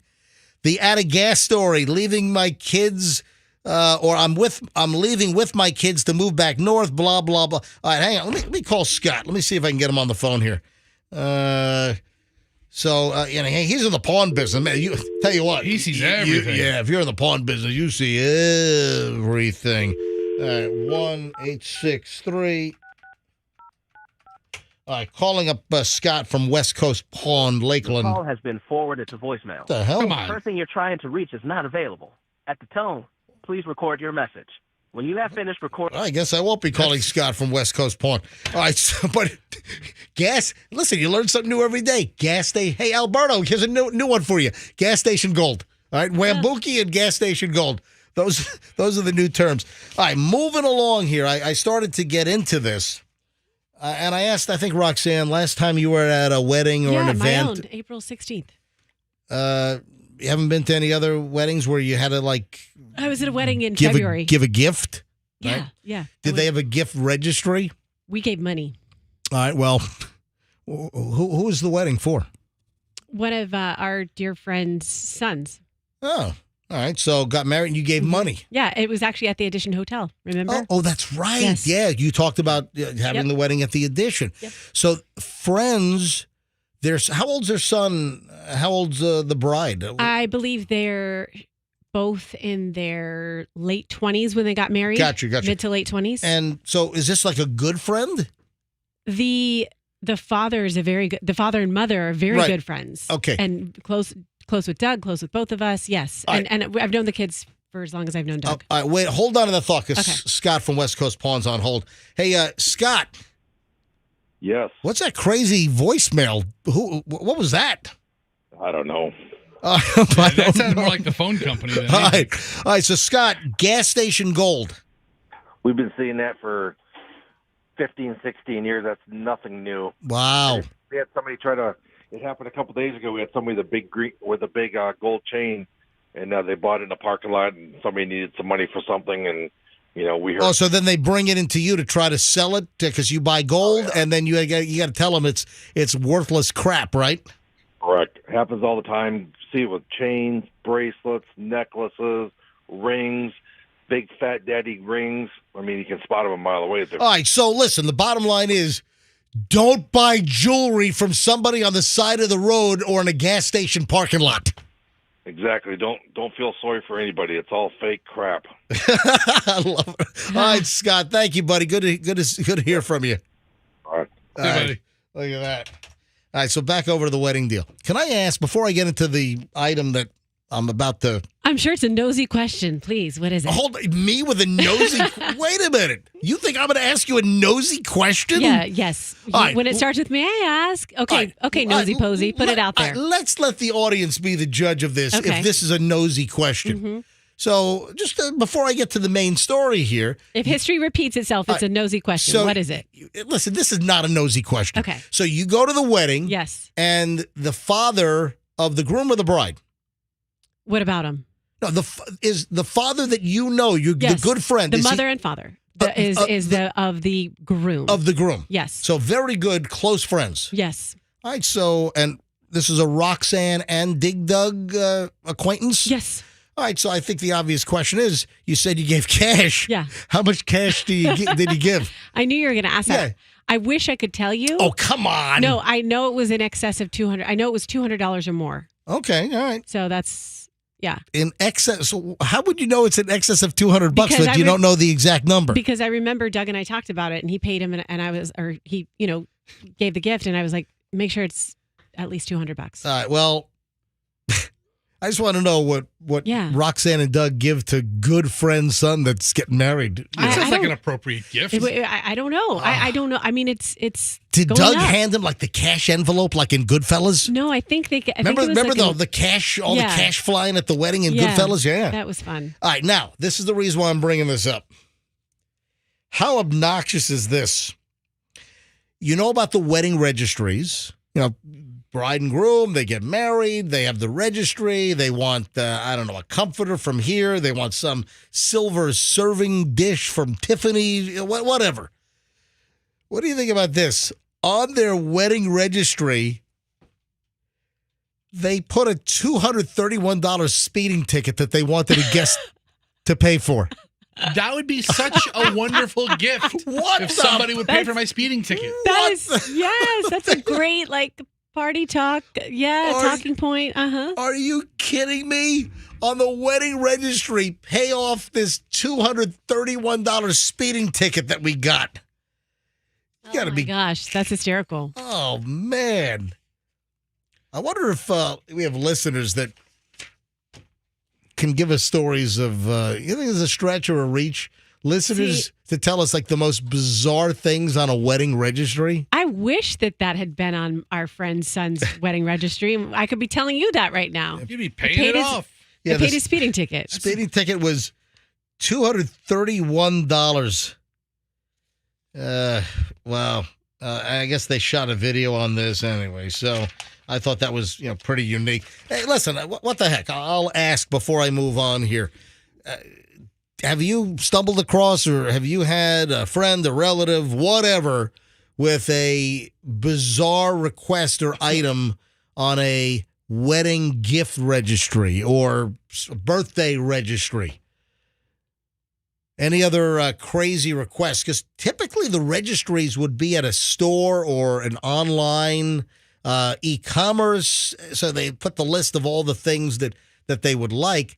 So I don't.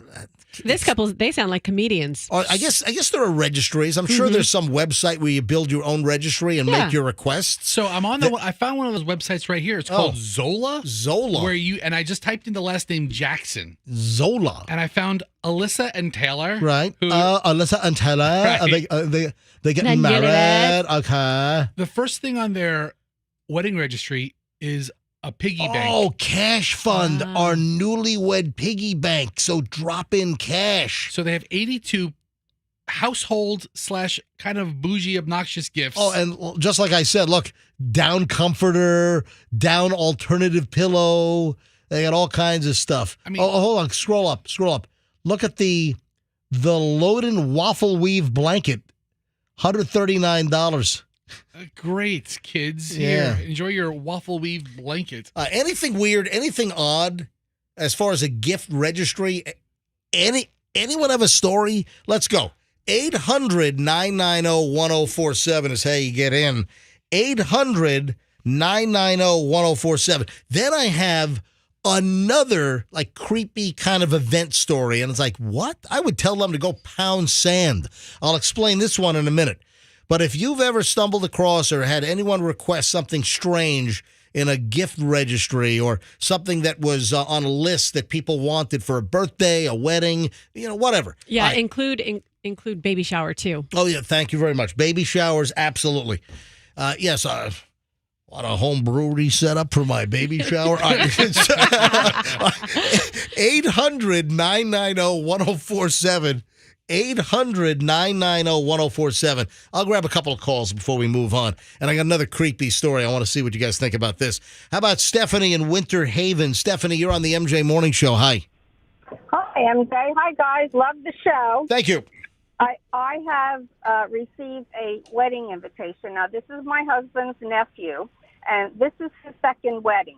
For the first wedding, we had to fly to Tennessee. We rented a car, paid for the hotel, gave a $500 gift for the wedding. My son was in the wedding, had to fly to New Orleans for the bachelor party.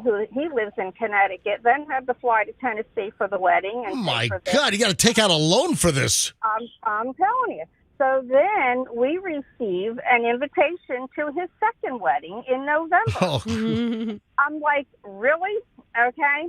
Now, the invitation was, okay, there was no registry. I'm in the car driving, but there was a little card in there that said honeymoon fund. And I was absolutely appalled. And it said, we really appreciate your attendance, and that's more important. But if you'd like to donate to our honeymoon, we would greatly appreciate it. That's like, you know what? It's like wedding panhandling. Mm-hmm. It really is. That's what it is. It's wedding Let's give it a name. It's wedding panhandling. That's really all gift registries are. That's like being at the end of an exit ramp with, hungry, please help. I mean, that's what that's like. Mm-hmm. Anyway, listen. I saw something, and I just remembered. I saw a story, and look at the phones. John, Rhonda, hang on, I'll be right with you. Andrew, that's it. I only want to take a few calls here, and then I got to move on. But I saw a story recently about, I guess, consternation, an argument, or some friction with family and friends because the couple was having a destination weekend or a destination weekend wedding. Right. And it was going to cost thousands of dollars to get there, airfare, travel. I mean, sometimes that's an undue burden to put on somebody. You already got to fork over a gift, but then to have to spend thousands. And I think it was like an international wedding destination. It's Great. like, those are tough. It's like it would have been like $4,000 to go to the wedding. I mean, come on. Anyway, Stephanie, thanks for the call. MJ, wait, can I say one more thing? Yeah, go ahead. The kicker is my son got married last September, and we went to every family wedding out of state, okay? And he got married and sent an invitation to this young man who we got the honeymoon fund card from. Yep. He sent a wedding invitation and never received a response for the wedding, never sent a gift. Okay, and my son gets an invitation to this wedding now, too. Oh, great. How rude. Yeah, that is rude. Yeah, the nerve of some people. Mm-hmm. All right, Stephanie. I just wanted to put that in. No, Thanks, I love guys. it. Thank you, Stephanie. Thanks for listening. All right, John, look at the phones. All right, no more calls. I've got John, Bonnie, Rhonda. All right, hang on. John is in Tampa. Hey, John. Hey, MJ, how are you? Doing fine. Go ahead. Awesome. So this was actually my wedding. And we were trying to just do the piggy bank style because we were getting ready to buy a new house. So we were just basically asking everybody to contribute to our down payment, right? We had everything we needed for the house and stuff like that, and gifts, but didn't need anything else.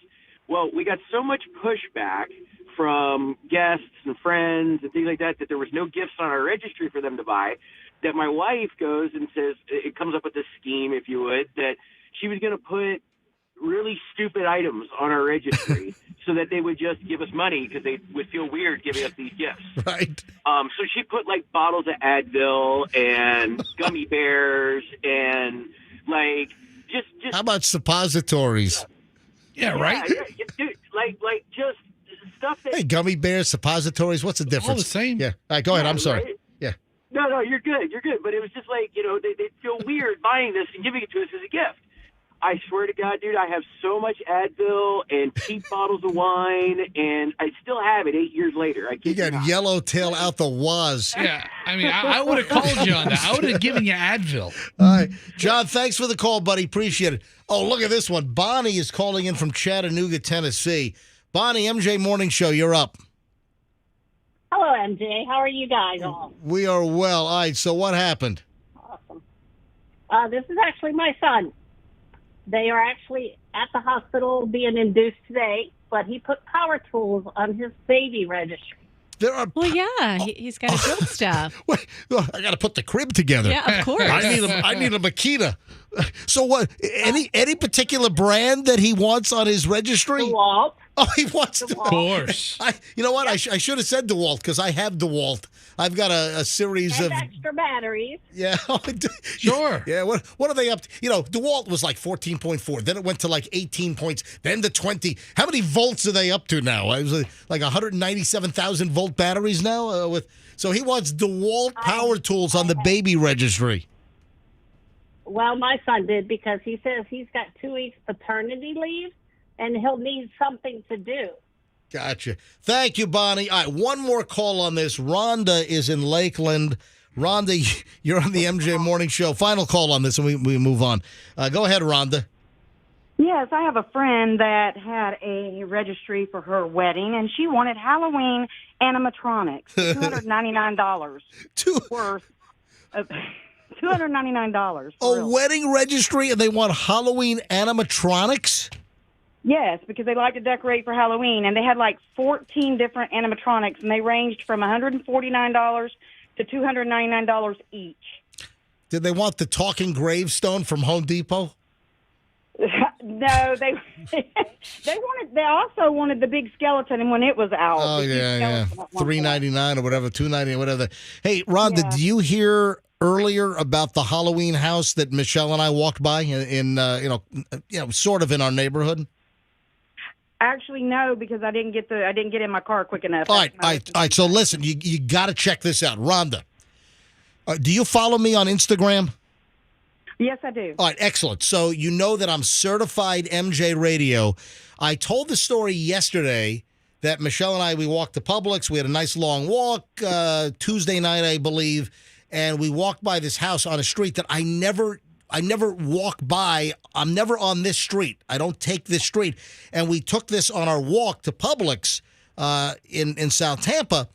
And we walk by this house, and it is out of control. There are hundreds of Halloween figures. I mean, life-size, bigger than life-size. There are hundreds and hundreds.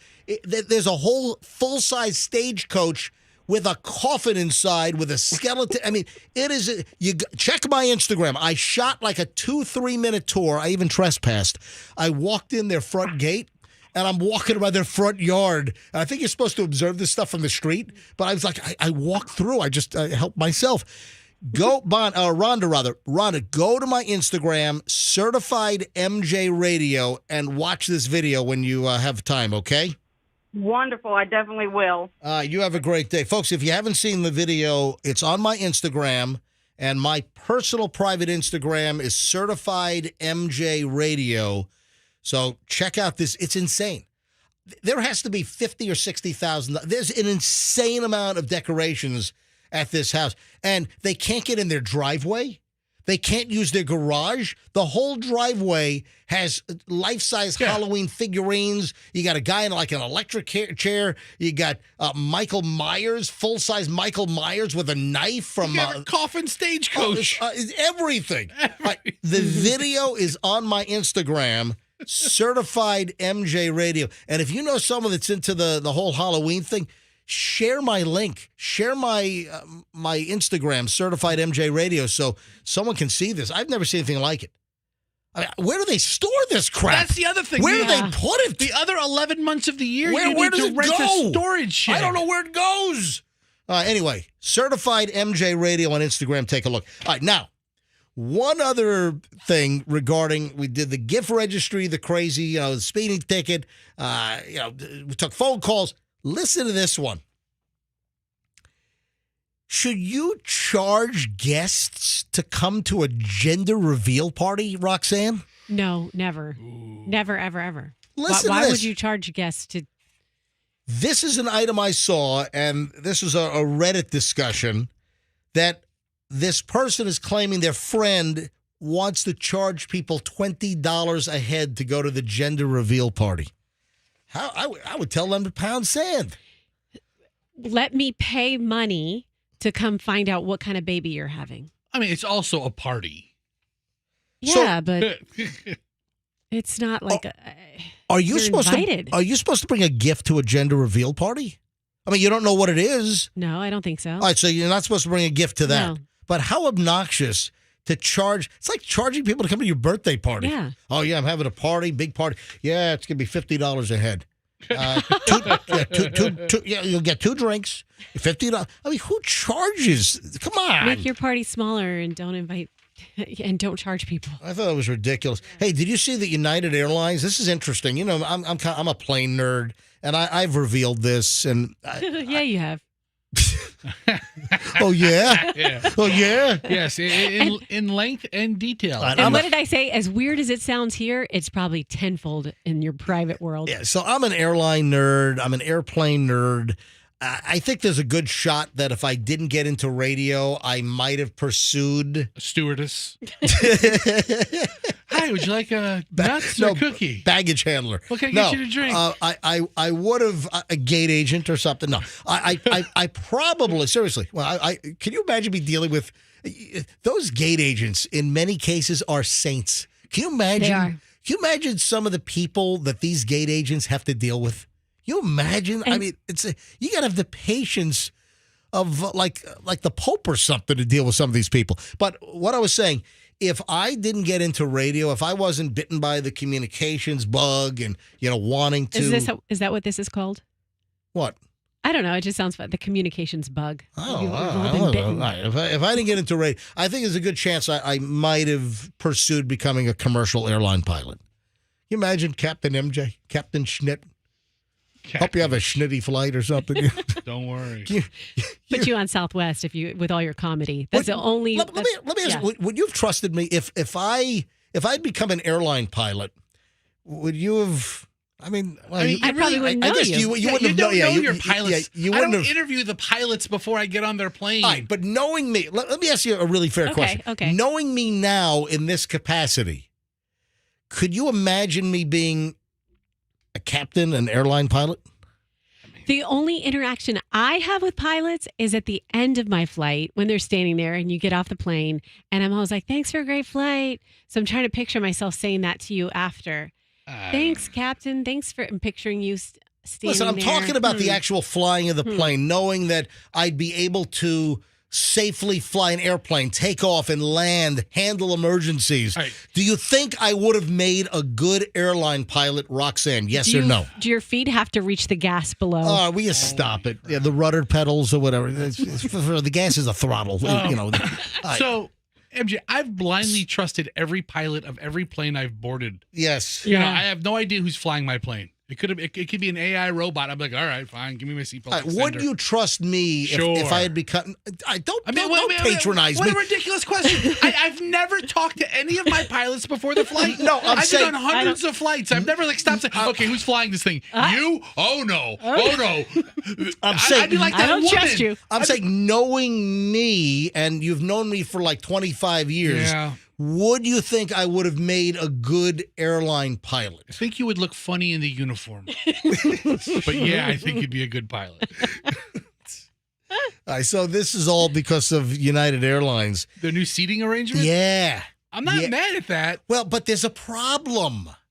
Would that 1 and 2 get on first anyway? Well, hang on a minute. If you're not aware of this, United Airlines is going to start an all-new boarding process in the coming weeks, and they're going to board passengers in economy, which is the bulk of the airplane.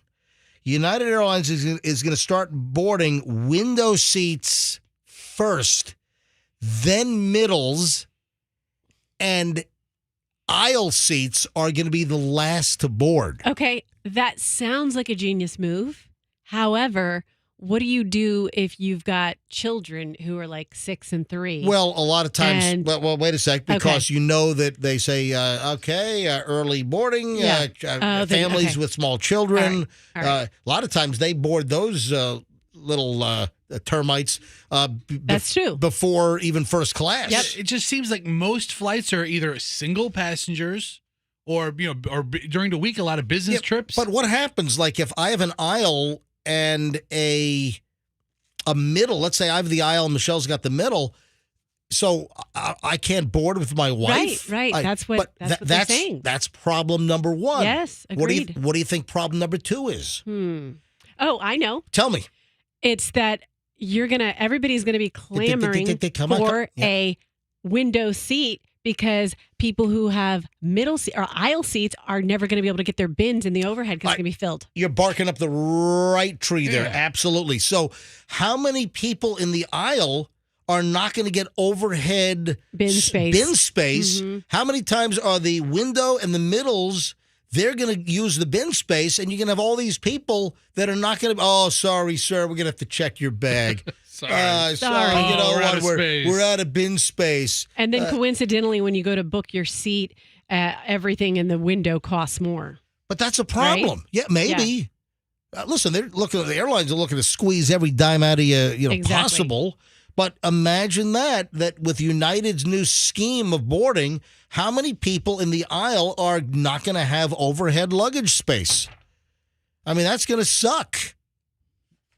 So United, apparently, they're going to start this shortly. First class and business class passengers will still board the plane early as they do, regardless of seat. But the main cabin with United going to start with windows, and the whole deal is it's the lack of interruption, meaning that if someone's in the aisle, that they have to get out and stand while they get into the window or the middle. So that's the theory: is you backload forward, and it makes sense. But I see that people with aisles might get screwed out of overhead luggage space. Right. So you book an aisle, but people do still like that aisle seat. So maybe you have travelers who travel light, don't need the bin. I don't know. But give me a window seat. I'll piss off everybody. Yeah, I like window I'll take seats. up half my row. Fester's in the middle. Oh, yeah. Just blubbering over on both sides. I'm taking both these armrests. I'm glad you brought that up. Okay. Because do you know, and this is something I saw recently, do you know about armrest etiquette? So what do you think armrest etiquette is?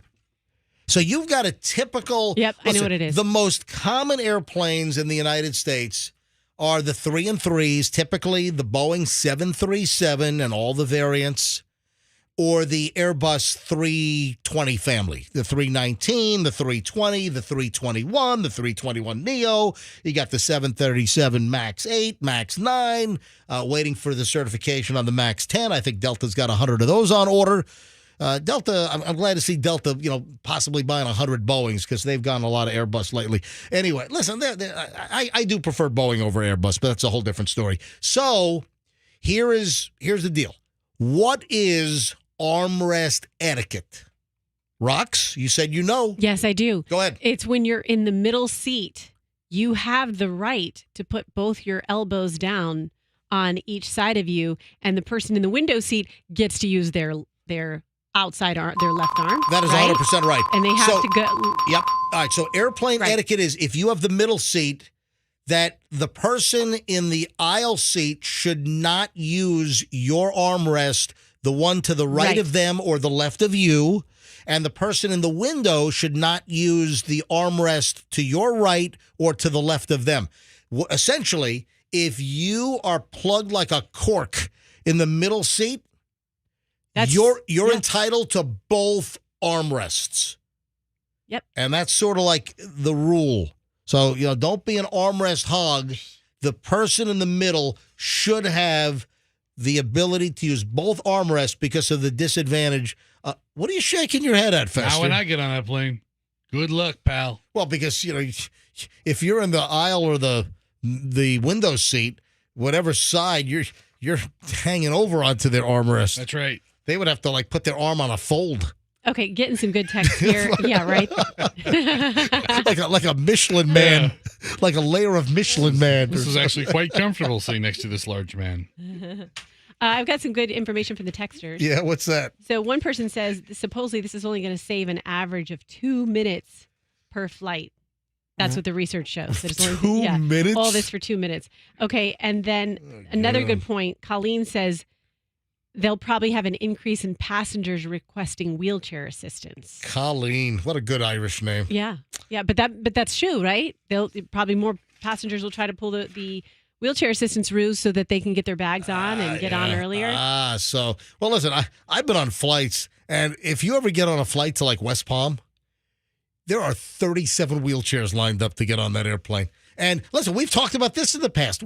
The whole wheelchair racket, the people that need help getting on the airplane and they got the wheelchair, it's got to bring them on and they're all lined up. The porter's got to bring them on the plane. So they need a wheelchair to get on. But apparently up at 35,000 feet, there was some type of miracle. Oh, my God, a miracle has happened. You've been healed. Because the person that needed a wheelchair to get on, they're the first ones up. They're trying to push their way down the aisle to get off the plane. Yeah, miraculously, there are amazing stories of mid-flight healings. You're closer to the Lord. Yeah, so that's right. I guess I would have. Suddenly, you need a wheelchair to get on, but man, you're sprinting off on the other end. Oh my God, that's yeah. MJ, I probably shouldn't read this to you because your head is just going to get so big you won't be able to leave the studio come today. on. Well, what? There are a lot of texts. Is this from a texter? Yeah, there are a lot of texts coming through talking about how people think you would make such a great pilot. Yeah. And this one says, coming from the daughter of a career Delta pilot of 34 years, yes! I think MJ would make an excellent pilot. He's detail-oriented, knows how to maintain calm in stressful situations. Are you crazy? He flips and out. already seems to have just as much knowledge. Right? All right. And already seems to have just as much knowledge of planes as every pilot she knows. No, listen, I don't have as much knowledge as every pilot that she knows. But pretty close. Pretty close. Yeah, I'm trying to see if I have. I'm going to my audio files here and see if I have my. I've got a couple of cool. Oh yeah, here, listen to this. Oh yeah, here, listen. Let's hear. Terrain, pull up. What's cool about that? Terrain, pull up. It's one of my ringtones. All right, where the hell were we? So you can pretend when you answer your phone that it's really you're no, in the cockpit. I think that's what I use that for. I think I did use that for a ringtone one. Yeah. I mean, that's just in my files, but it went off in Publix, and like an airline pilot was like screaming, "No, get up, pull up!" Oh wait, what the minimums. All right, it's getting a little nerdy. Move it along here on the MJ Morning Show. Who sent me the types of drunks? That was me. And guess what? It was just like so.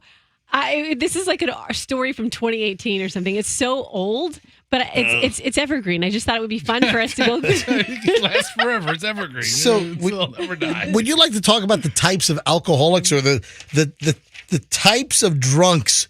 How people and personalities react differently to alcohol. Yeah. And I feel like we could, if we admit it. I mean, I don't know. When's the last time everyone in here got like rip roaring drunk? Together or individually? No, I have never been rip-roaring drunk. Okay, what's the drunkest you've ever been? Like, beyond as an adult, not as a...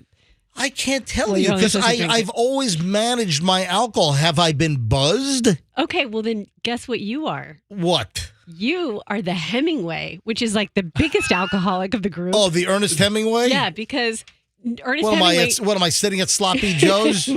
Down on... With what is all that? your cats. What is that? Is that Powell? What street is that down there? Duval. No, what's... What, in Key West, right? Yeah. Duval's the main street. Is there a Powell? Why am I thinking Powell? Anyway. I'm sure there's a bunch of streets there. Anyway, Yeah. no matter how much you drink, MJ, your personality remains largely intact, and the majority of drinkers likely fall under this category: people who drink heavily and have a high tolerance. I don't drink heavily. Yeah, I don't. That's not him. Is there a reason why you're bringing this up during Sober October? Yes. Are you practicing Sober October, Roxanne? You know what's crazy? I've only had one drink. I don't believe in that. the whole month of October. I've had one glass of wine the whole month of October. I believe you got a Camelback in your purse. I think you're having one right now. Go check. Go check that shopping bag. Is there a Camelback in there? There is a straw. Loaded with vodka. There's a straw coming out of her purse. Anyway. Okay, I am Mary Poppins. What is Mary Poppins? Drinkers tend to be more extroverted. I mean, I'm already extroverted and happy. Even more so, though, when you drink, and alcohol just intensifies that. We went to a dinner. We went to a dinner last year. It was at the meat market. Yeah. Right? It was like a little morning show, end of the year dinner. Oh, this was our Christmas dinner, December of 22. Roxanne got so drunk and so giggly. I just get like that giggly. it was impossible to even sit next to her. She threw up on a hooker. she threw up on a hooker at the bar. I mean, you know. They're there. Yes, they are. What? Oh, come on. Haters. Come on. Haters. No. Listen. Yeah. The meat market, I thought the food was fantastic. Yes. We had, but that's not That's not a secret. I mean, what are you talking about? People are dressed to impress. Listen to me. Everybody that I run into, I've had 12, 14 people individually, say, "Oh yeah." Well, guess what? That's a commercial. I want to go now. What about all the hookers at the bar? Apparently, it's that's a commercial. That everyone in Tampa Bay is talking about that. Everyone that I know. Oh yeah. So listen, I'm going to tell you right now. I had an excellent steak at the meat market and an excellent time. Look at all the fine company that you were with, and in the restaurant. It's a whoosity whoos. I walked away from meat market. My first experience there was last December. We had our Christmas party. And full disclosure, Roxanne and Doug, they're small investors in meat market as well. Yeah. And I said the food was great. I really enjoyed the food at meat market. I shared the giant. Hey, Andrew, we shared the tomahawk, the Delmonico or ribeye tomahawk, right? Yeah. Ribeye. Well, Delmonico ribeye, same thing. And it was great. It was a phenomenal steak. You guys ate it Lady in the Tramp style, where you kissed in the middle. Will you stop it? No, kind of disgusting. Not. So, no, I thought the food was great, but listen, it's not a secret, but everyone...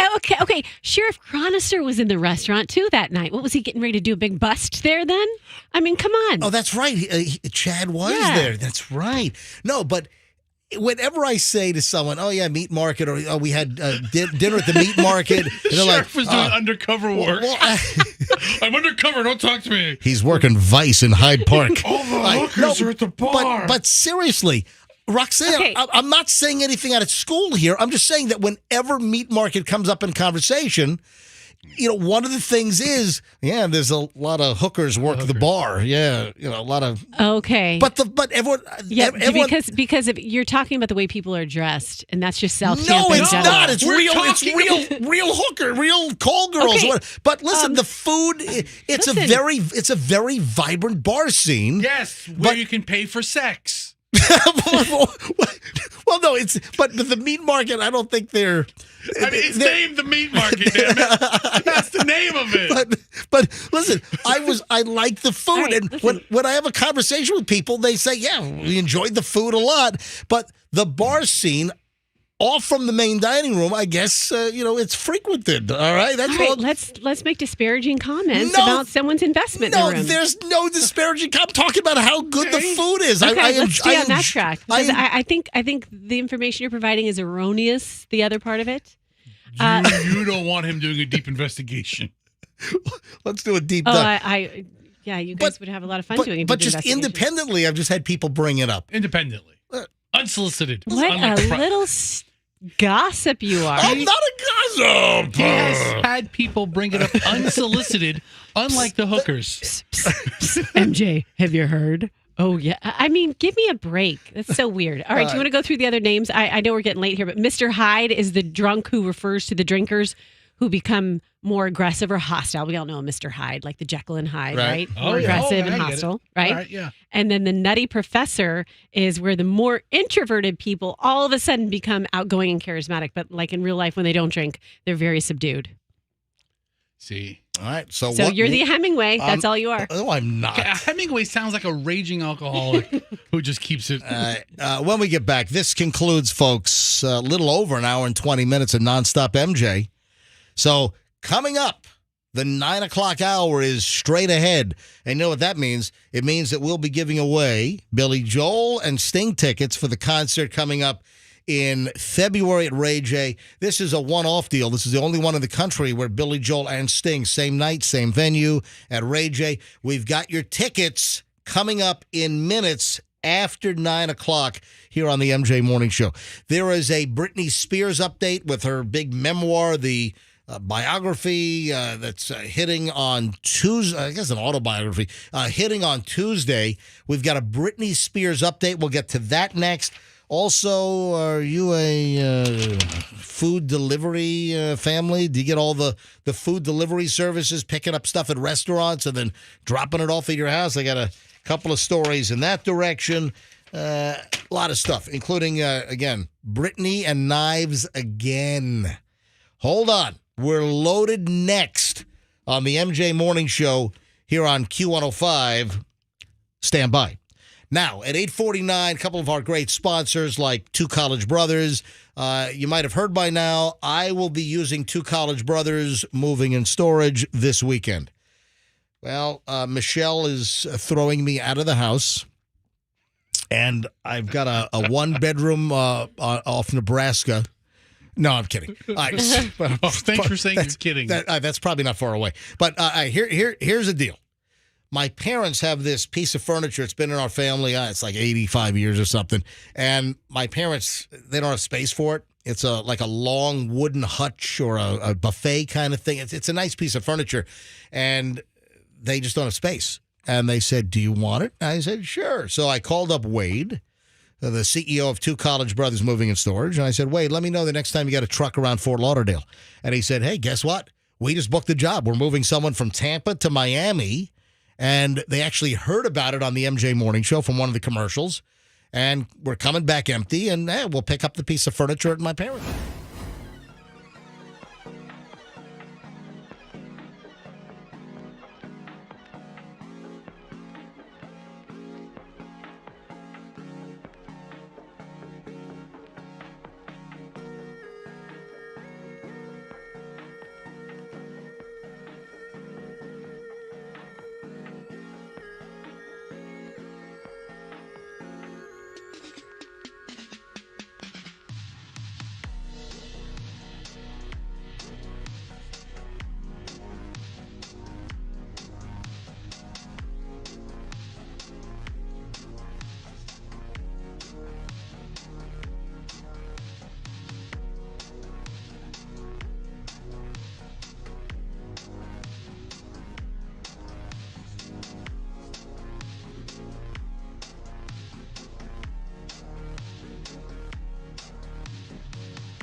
here on a Thursday morning, and we're minutes away from...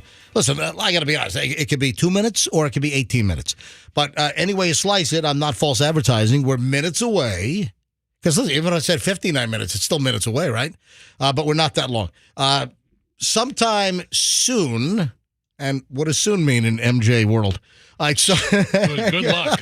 All right, and shortly, this hour, I'll tell you when to call in to win the Billy Joel and the Sting tickets. Ray J, Feb 24, one night only time in the United States that both will be performing in one venue. Going to be a big, big show, and you could win tickets in minutes. We've been doing it all this week.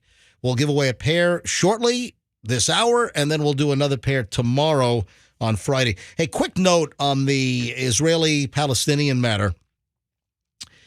The proof has been presented that the Israelis did not strike that hospital in Gaza, that it was a PIJ rocket. It was Palestinian Islamic Jihad that fired a rocket. It went errant, blew up, because the hospital's not destroyed. The parking lot was hit. And if the Israelis had fired a missile, you'd have a crater. Anyway, they've supplied video evidence to show that the rocket originated from Gaza and did not go to Israel. It malfunctioned, and it went down in that hospital parking lot. And then you got a lot of the Arab world, blaming the Israelis and this. And they even have communications of Palestinian Islamic Jihad, the communications that were intercepted where they're talking about, oops, made a mistake. So the Israelis should not get blamed for that because they didn't do it. And even though there's like bona fide proof on this, you know how it is that people won't believe that that's what happened. But that is what happened. And they were trying to get fingered for it and blamed for it. It's just not the case. All right, on to Britney Spears. Where else can you go from Islamic Jihad to Britney Spears? Yeah, to Britney. All right, well, anyway. Wow. Britney Spears dancing around again. Remember that concerning video that Britney Spears rolled out a couple of weeks back, and she was like doing like a knife dance, and then people noticed that she had a bandage on her arm, like she cut herself. She had a cut on her thigh, and she had a bandage over that, and she's dancing around with these knives. And then it came out, they were prop knives. They weren't even real. Well, they looked real. And then she has bandages like she hurt herself. And remember I said it was like she was like working at Benihana or something. I'm waiting for her to flip a shrimp tail into her chef hat or pocket. Hey, can I get some more fried rice over here, Brittany? And she's just dancing all around. And so just concerned about her mental health. And I feel bad for Brittany. And I had a good number of people thank me yesterday. I had folks say, MJ, you were like so open and honest yesterday when you told the story about the MJ morning show billboards from 2007, where we took that Britney Spears picture where she was like clenching her teeth and she was bald. And she was attacking like some paparazzo with an umbrella.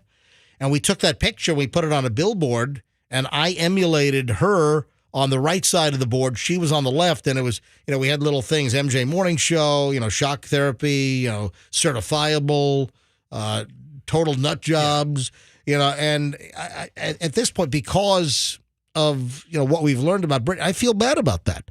And I apologized. And I said, you know what, if I was part of, and it wasn't just me, it was the whole company and marketing and everything. It wasn't just me that put the billboards up.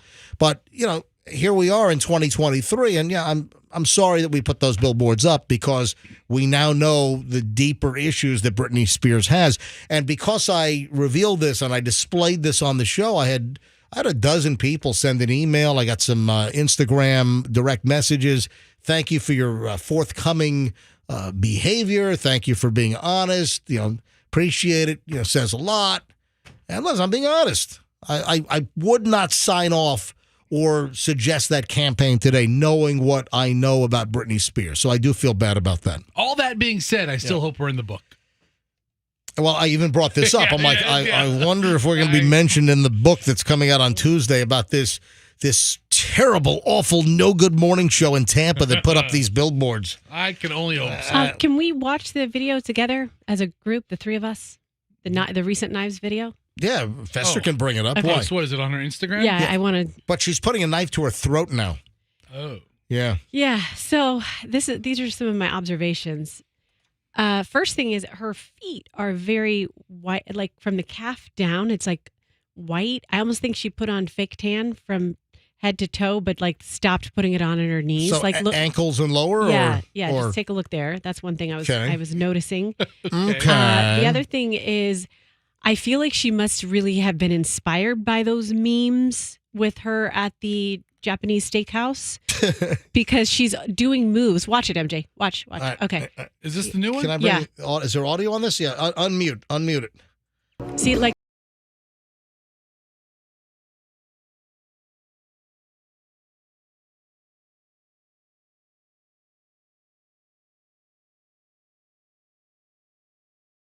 Slashing on her neck. Yeah.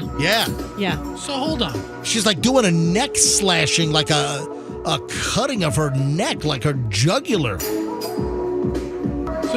the two hot Roxanne takes are that she's a poor self-tanner and she looks like a Ginsu knife chef. Those are the first two things I noticed. Then I noticed what MJ just described, the knife to neck. Now, here's what I really noticed. Look at these spins. Yeah. Is this edited? This has got to be edited, right?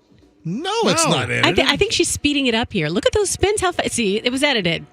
Well, that was edited, but Yeah. there were plenty of spins that were not edited, and then the knives are up against her throat. Tell you what, I do notice she's got some 7-Eleven feet going on. Jiffy feet. Jiffy feet. Jiffy feet or 7-Eleven feet. Good for her. What about Wawa feet? All the same. What about racetrack feet? Yep. Morton's feet, you name it. Raceway, racetrack. All of it. Yeah. Anyway, so listen, concern for Britney Spears as she's holding knives against her throat in the latest bikini dance at home. Whoever talked her into writing this tell-all book, I mean, that's got to be stressful, all this information coming out, even though she put it out there and got paid to do so. But, like, I hope the publishers or her handlers who okayed this are, like, with her during this time because it's stressful. You know, the other thing regarding Britney Spears was our conversation about Justin Timberlake and some of the details from the book that have started to come out. Even though the Britney Spears book doesn't come out until Tuesday, the name of the book is The Woman in Me, and many have been nervous about what is going to be portrayed in the book, and Justin Timberlake was one of those individuals because of the long relationship that he had with Britney Spears. And one of the details that came out was that Britney got pregnant from Justin Timberlake and that she claims that Justin wanted her to have an abortion, and she did. And now the Daily Mail claims an exclusive. Justin Timberlake thought Britney Spears' abortion would be their secret forever, but he plans to avoid speaking out about the bombshell memoir over fears his past statements will come back to haunt him. Yeah, source says that Justin Timberlake, JT, 42 years old now, does not want to get in the way of her story. Okay. That's probably a good answer. Yeah. Hey, where was that police officer and the altercation? Was it Georgia? The exonerated man? No. Was that the one?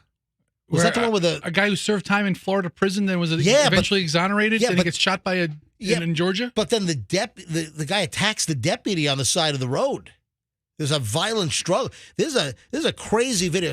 Go to the top of the story here. Okay. A Georgia deputy fatally shot a black man at point-blank range during a traffic stop after the man who had been wrongfully imprisoned years ago grabbed the officer by the neck and forced his head backward. I mean, this is a crazy video. And then you find out that the guy had been imprisoned but exonerated, but then attacked this deputy in Georgia. It's really a crazy video. If you want to search for this thing, Fester was just scrolling something on the screen here, and I'd seen this earlier. They've released a dash cam video. Yeah. That shows the guy attacking the officer and grabbing the guy's neck.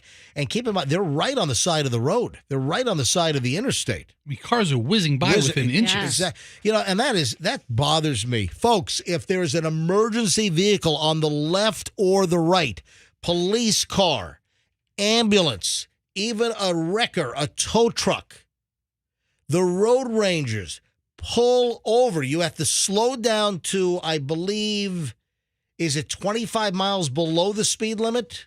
Is that what it is? Yeah. Or pull over. Just pull the bleep over. Move to the next lane. And I see people whizzing by at full highway speeds right next to the emergency vehicles that are stopped on the side of the road. I don't get that. How do you not say, ooh, that might not be safe for me to drive by at 75 miles an hour. Let me pull over to the next lane. I don't get that. But that video is crazy. That's like a squirrel. I mean, that's some crazy stuff. Hey, I have noticed an uptick. It's slowed down, but now there's an uptick again of food deliveries in my neighborhood. Now, my typical walk window during the week is, well, dinner time. 6:15 to 7:30. And for a while, I saw like a dozen DoorDash or Uber Eats or whatever delivering in my neighborhood. Then it kind of slowed down for some reason. And now it's back. And I've revealed this, that we don't do it. We don't do the Uber Eats. We don't order food in. If we want to eat at home, I'll go get it. I'm not that lazy. I can get on my butt and not get the inflated menu items and delivery charges and everything. I don't know that it's lazy. It's just a convenience that you don't use. No, it's lazy. Get in your car and go pick up the stuff down the street. For crying out loud. Anytime I eat something that's been delivered, I feel like it's just not anywhere near as good as it is in the restaurant. Yeah, listen, especially with pizza, for instance, is the pizza box is the worst enemy of pizza. You want to eat pizza at the actual place. And, of course, the next step is to make sure you got a good pizza shop, because there's more bad pizza out there than good pizza. And then when you take bad pizza and put it in a pizza box, oh, my God. Anyway, no, pizza box is the worst enemy for pizza. All right, so DoorDash, Uber Eats, delivery stuff. Got another one of these stories. This is out of New Hampshire, that an officer completed the DoorDash delivery after the driver was pulled over. We've seen this story numerous times. They pull over some erratic driver or a speeding driver, reckless driver. He's a DoorDash or an Uber Eats guy. He's delivering food. Then they find out like the license is suspended and they impound the vehicle. They arrest the driver. And the cop ends up making the delivery. Another one of them. We've talked about these like 2 or 3 times already. Here's a new one.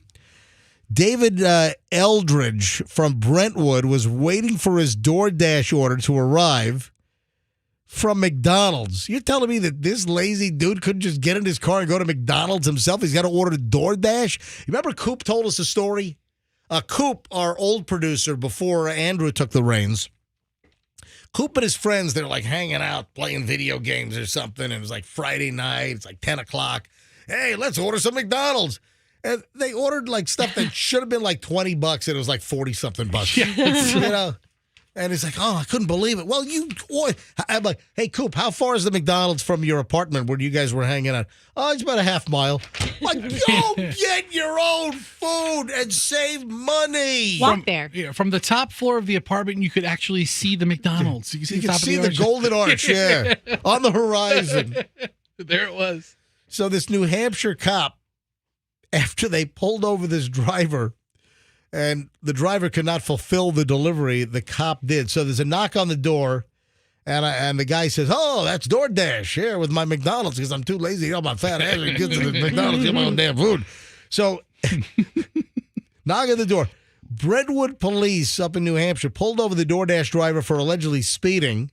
Brentwood officer Chris Spitaleri said that he ran all the driver's information and the license was suspended. The license registration was invalid for the car. I mean, this guy's just a DoorDash disaster, okay? Hopefully he didn't spit a leery in the food. I got another story like that. Hang on. But not this one. Oh, wait. The perp's name wasn't Spitaleri. The cop's name. The cop's name. Yeah, the cop's name is Spitaleri. So the cop completes the delivery. So the driver of the DoorDash car, this guy's arrested. No insurance, invalid registration. He's got a suspended license. That's great. So the cop grabs the McDonald's bag and completes the delivery. and brings, and this has happened before. It's not new, but there's a new one out of New Hampshire. Then we have the Grubhub driver caught on video eating mouthfuls of food out of the customer's bag. Yeah. Caught on video. Oh, my God. See, I also want the food in the least hands possible. Yeah. That's nice. Yeah, how many times they reach in and grab one of your bang bang shrimp with their little dirty crotch fingers? Ugh. You know, sorry. Different kinds of sorry. diseases. Yeah. So, MJ, but I've seen a lot of places where they do a really good job of sealing the package. They fold over the paper bag. They put a sticker on it. Need a padlock and a chain. Yeah. All right, so a California Grubhub driver allegedly was, I don't know if it's allegedly, I saw the damn video, was just munching down on the food he was supposed to deliver to a customer. Martin Luzania, CEO of Mexihana's Hibachi Grill in Long Beach, California, said he hopes that guy never delivers to anyone again. Did an interview with ABC 7 Eyewitness News, Los Angeles' number one news station, where Hal Herman never worked.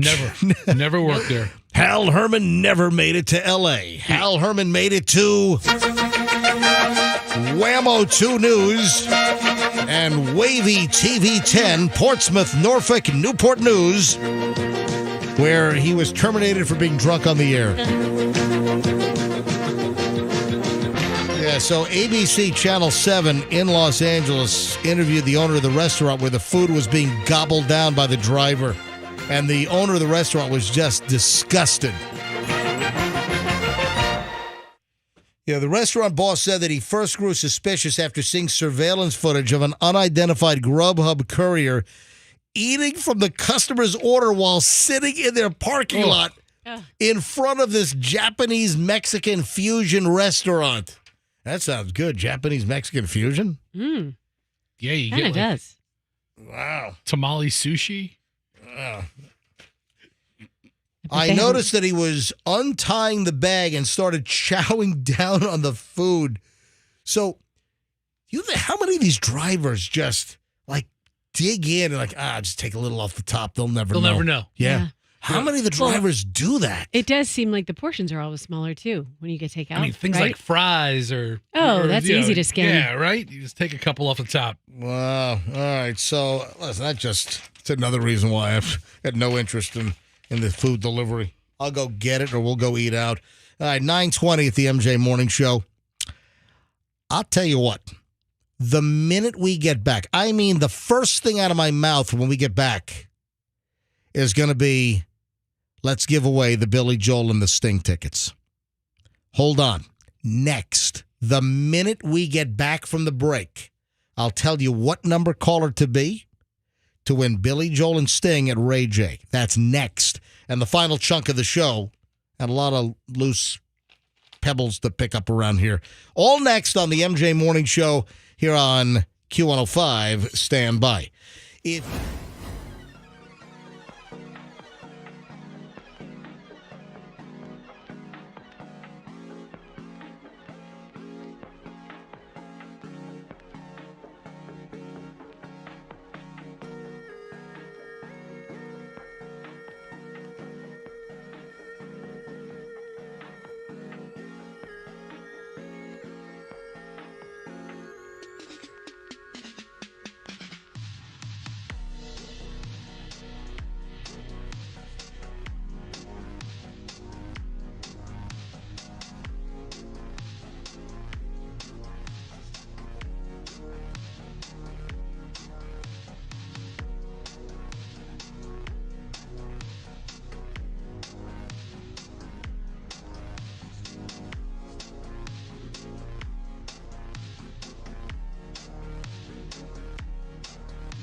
I believe I said the first thing out of my mouth was going to be tickets. Billy Joel, Sting, Ray J, and I will not disappoint. Let's go. Caller 105 right now. You want to see Billy Joel and Sting?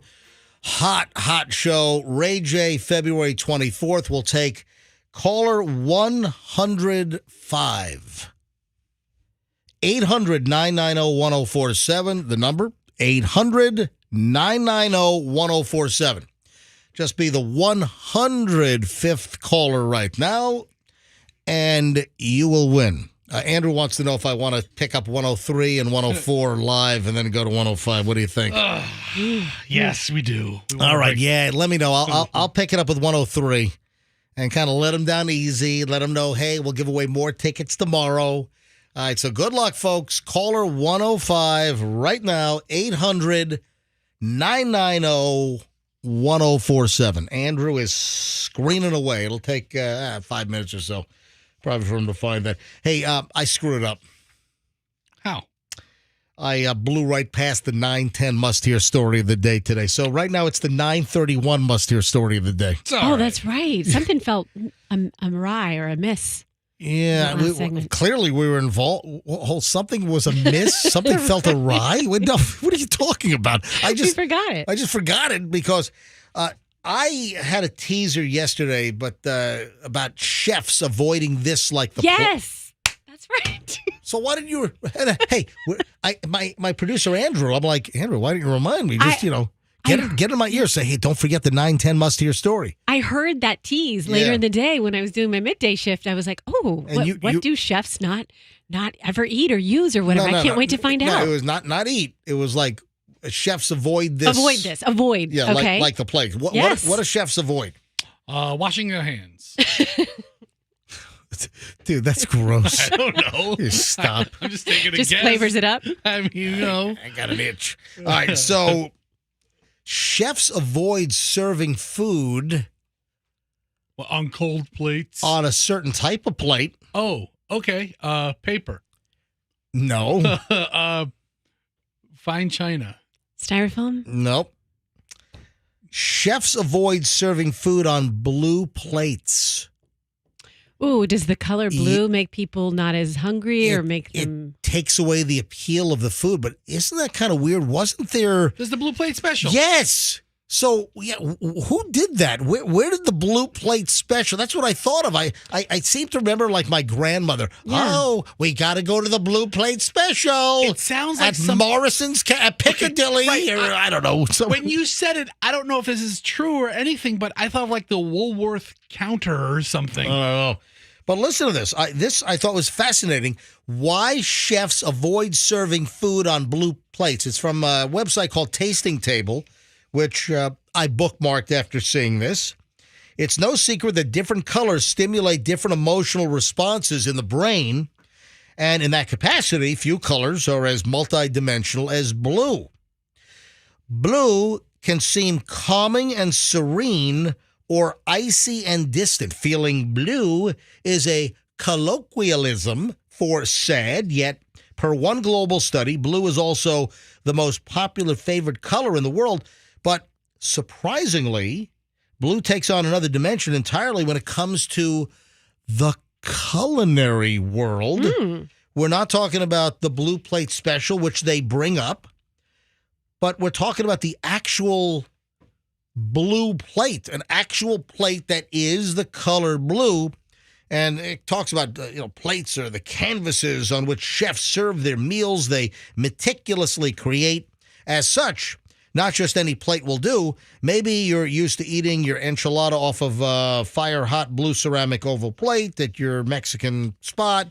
Maybe your salmon Benedict arrives on a retro baby blue plate.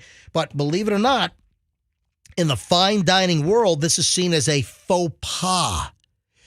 In fine dining, never serve food on a blue plate. Blue is thought to be an appetite killer. That's really strange. Okay, so blue, if you paint walls blue. Okay, the walls in here are blue. Are they blue? What are they? Like a slate grayish blue. So, yeah. Okay, but more of like a serene blue or like a light powder blue. That's supposed to calm everybody down. So I guess it makes you not as hungry as well. Oh, what about that awful like mint green hospital wall paint? Remember that? I love that. Yeah. So isn't you like an insane asylum? That creepy kind of blah greenish. Yeah, green's supposed to make you feel healthy. No, I'm talking about that like light minty green that like hospital like insane asylum wards were painted with. That's what I'm talking about. All right. Anyway, this is a deal that a blue plate is apparently an appetite killer. Using blue plates has even been marketed as a dieting strategy. Ooh. To eat less. Well, just eat with blue plates, fatty. Exactly. All right. I've just been informed that we're up to caller 103. So let me pick up that phone. Good morning, MJ Morning Show. Hello. Yeah, hey, who's this? It's Jeff. All right, Jeff, you got to promise you're not going to murder me. Caller 104. You're 103. All right, I need Andrew to recount the lines. I want to have him audit it. We need a recount. Recount. Hey, what's your name? Jeff. Jeff, where are you calling from? I'm calling from Valrico. All right, buddy. Listen, thanks for listening, but you're 103. We'll do another pair tomorrow, okay? Thank you. All right, now this next one's going to be 104. Hi, good morning, MJ Morning Show. Who's this? Peter. What is your name? Peter. Hey, Peter, dude, this blows. You're caller 104. I'm sorry. Okay. Yeah. You sound like such a nice guy. I apologize know, for him. I know, Peter. Peter, where are you calling from? Holiday. All right. Well, it's not a holiday for you right now because you're one away. All right, Peter, thanks for listening, buddy. All right, thank you. Turn up your radio. Hear the winner. All right. Let's all be happy for him, Peter. Peter, I'm sorry. Here we go. MJ Morning Show. Who's this? Paula. What'd you say? Paula, Paula. Paula, where are you calling from? I'm in Lakeland right now. I live in Eagle Lake, though. Oh, you live where? Eagle Lake. Oh, fantastic. Paula, guess what? What? You're caller 105. You're going to Billy Joel and Sting at Ray J. My fiance is going to be so ecstatic. Wait, do you not like Billy Joel and Sting? It's just for him? Why? I like Sting. Billy Joel's okay, but I like Sting. Well, there you go. I'll go, trust me. Now, does your fiance like both? Yes, he does. Fantastic. What's your fiance's name? Robert. He calls into you guys all the time. Well, lucky for you. Is he trying to call in now to win as well? Probably. I believe so. So you guys double teaming us, huh? All right. Well, anyway. Yeah. Okay, congratulations. You are caller 105. You got the tickets. Billy Joel and Sting, one night only. The only show in America with both performing at the same venue.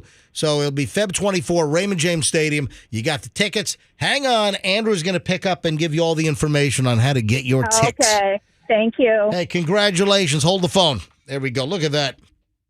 Another excited winner here on the MJ Morning Show. Wow. That Billy Joel, he's all right. He's all right. Billy Joel's okay. I like Sting, you know.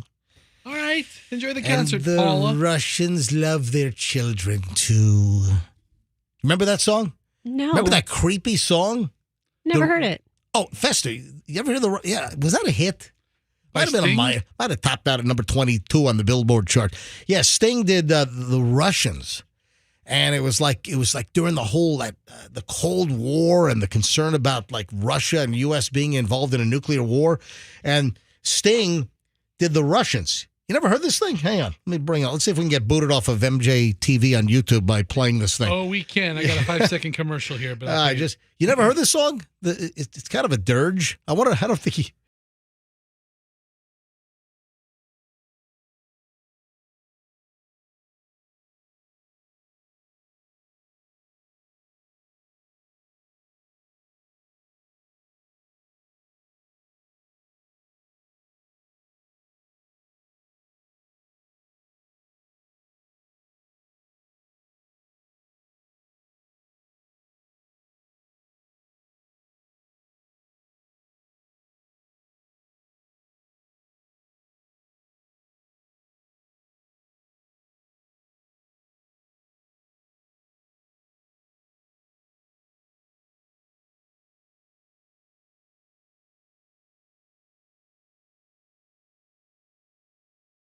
Like, why would the Russians start a nuclear war if the Russians love their children too? Yeah, that's Sting, and I'm sure that's going to be the encore song at Ray J. The Russians! Russians! Play the Russians! To the Russian song! All right, anything else, guys, before we shut things down here in a few minutes? I got a couple of other things I want to get to, but I don't want you to have important stuff to toss out that I don't have time for. I hope Froggy feels better. You know what? That is it. Let me call Kim to see if Froggy took his temperature. Yeah. Listen, this is of concern to us. If he had COVID for the last 2 days and he's been in here just moping around. Yeah, we're all exposed. All right, so folks, here's the deal. Froggy this morning at 4:38 a.m. sent us a text. I think I have a fever or something. I feel like dog bleep for 2 days. Hope it's not COVID, but I'm going to take today off and take a COVID test. All right, so first of all, I feel 100%. I feel great. Everyone else feel good? All right. But I might get sick tomorrow. But nice 3-day Friday weekend for you. All right. It wouldn't be so bad. Well, here's the deal. Froggy starts off with, I think I have a fever or something. Well, how about taking your temperature? I feel like I might have a fever. We have the technology. You take that little thing and you stick it in your mouth, or you use the Exergen deal and you zip it across your forehead. Take your temperature. And then I think I'll take a COVID. All right, let me call Kim and see what the story is here, because this obviously, she has not reached out to us, but I want to know if he's taken. All right, Kim is Froggy's wife, Kimberly. Where's her? I feel like he'd tell us right away if he took a COVID test. I hope so. No, he wouldn't. Who do you think he is? He doesn't pick up his phone. He doesn't. We don't talk after the show. He wouldn't tell us. All right, calling Kim. Hopefully Kim picks up. Hello? Kim, it's MJ, Fester, Roxanne Live. Hi. Where are you right now? I'm in New York. Son of a... Really?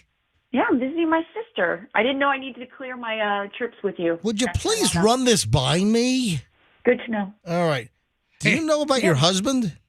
No, what's going on? I tried to text him and he wasn't Wait a minute. You have not been in communication with Froggy at all? I texted him last night when I got in.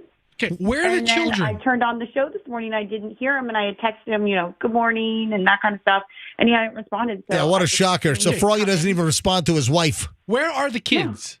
Yeah. The kids are at my mother-in-law's because we have to, obviously if he goes into the morning show, someone has to take the kids to school. Yeah. So when that happens, when I'm out of town, they spend the night at my mother-in-law's. Well, did you hear the text that Froggy sent us this morning that I read on the air? She doesn't know. No, I missed that. All right, well, listen, 4:38 this morning, Froggy sends this. I think I have a fever or something. I feel like dog bleep for 2 days. Hope it's not COVID, but I'm going to take today off and take a COVID test. No. You have no idea. This is breaking news for you right now. Yeah, I didn't know. Well, when I talked to him last night, when I got it, because I didn't land until 9:30 at night. I called him because I knew he was getting ready to go to bed. He was like, "I'm getting ready for bed." He's like, "I'll talk to you tomorrow." I'm like, did okay. he say anything about feeling ill? No. Oh my God! What kind of ruse is he? What kind of scam is he pulling on us? Kim, does he have a double life? I don't know. I clearly don't know much of what's going on.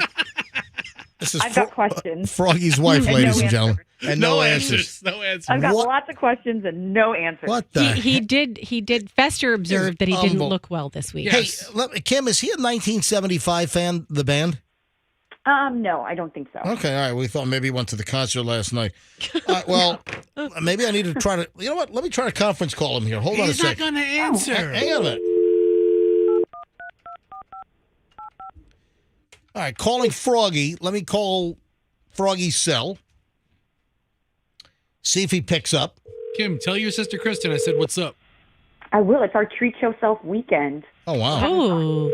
Good for you. Her sister's like the best cook in the world. Well, she's a professional chef. She's like amazing. She can make etouffee. That's nice. So I'm in Millbrook, New York, which is in the Hudson Valley, which is beautiful right now with all the fall colors. And then we go into the city Friday and Saturday. Is that Dutchess County? What county is that? I honestly don't know, and she is at work because my sister. Please leave a message. Oh, great. Yeah, what a shocker. Froggy's not picking up. I'm shocked at this information. Yeah. But anyway, so my sister is the chef de cuisine at a 501c3 organic farm up here in Millbrook. Oh, that's so cool. Oh, that's check that out. It's fantastic. I'm shocked at this information. We'll get on that, yo. I'm shocked at this information. All right, so you're heading into the city soon, right? Tomorrow. All right, awesome. Heading to the city tomorrow. All right, well, Froggy's not picking up, as you just heard. So do you have a thermometer at your house? We do. And does Froggy know where that is? Because he's like, I feel like I might have a fever. Well, put a freaking thermometer in your face, all right? Yeah, I'm going to go with no. He probably doesn't know where that is. I'm going to guess that I'm going to get phone calls about how to take a COVID test and where they are. This sounds like a really fun vacation for me, doesn't it? Yeah, well, sorry to be the bearer of bad news here, Kim. All right, well, listen, great to talk with you. And even Kim can't track her husband down. I'm glad we can fill you in.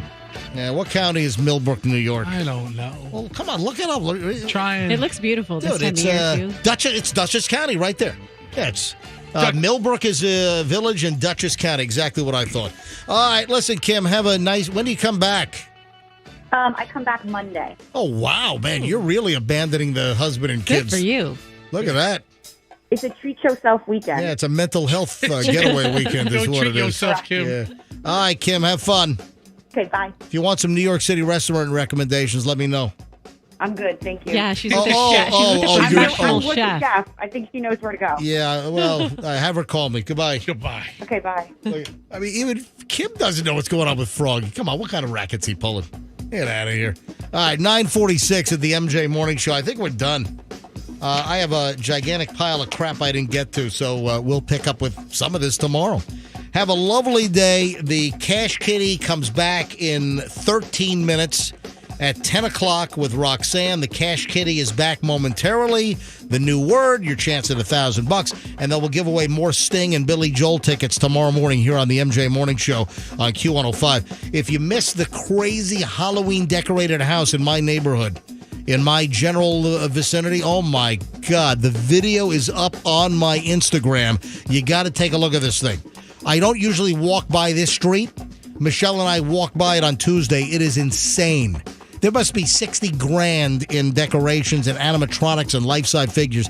If you didn't see the video, go to my Instagram, Certified MJ Radio, and check out this video. It's crazy. And give me a follow while you're there, Certified MJ Radio.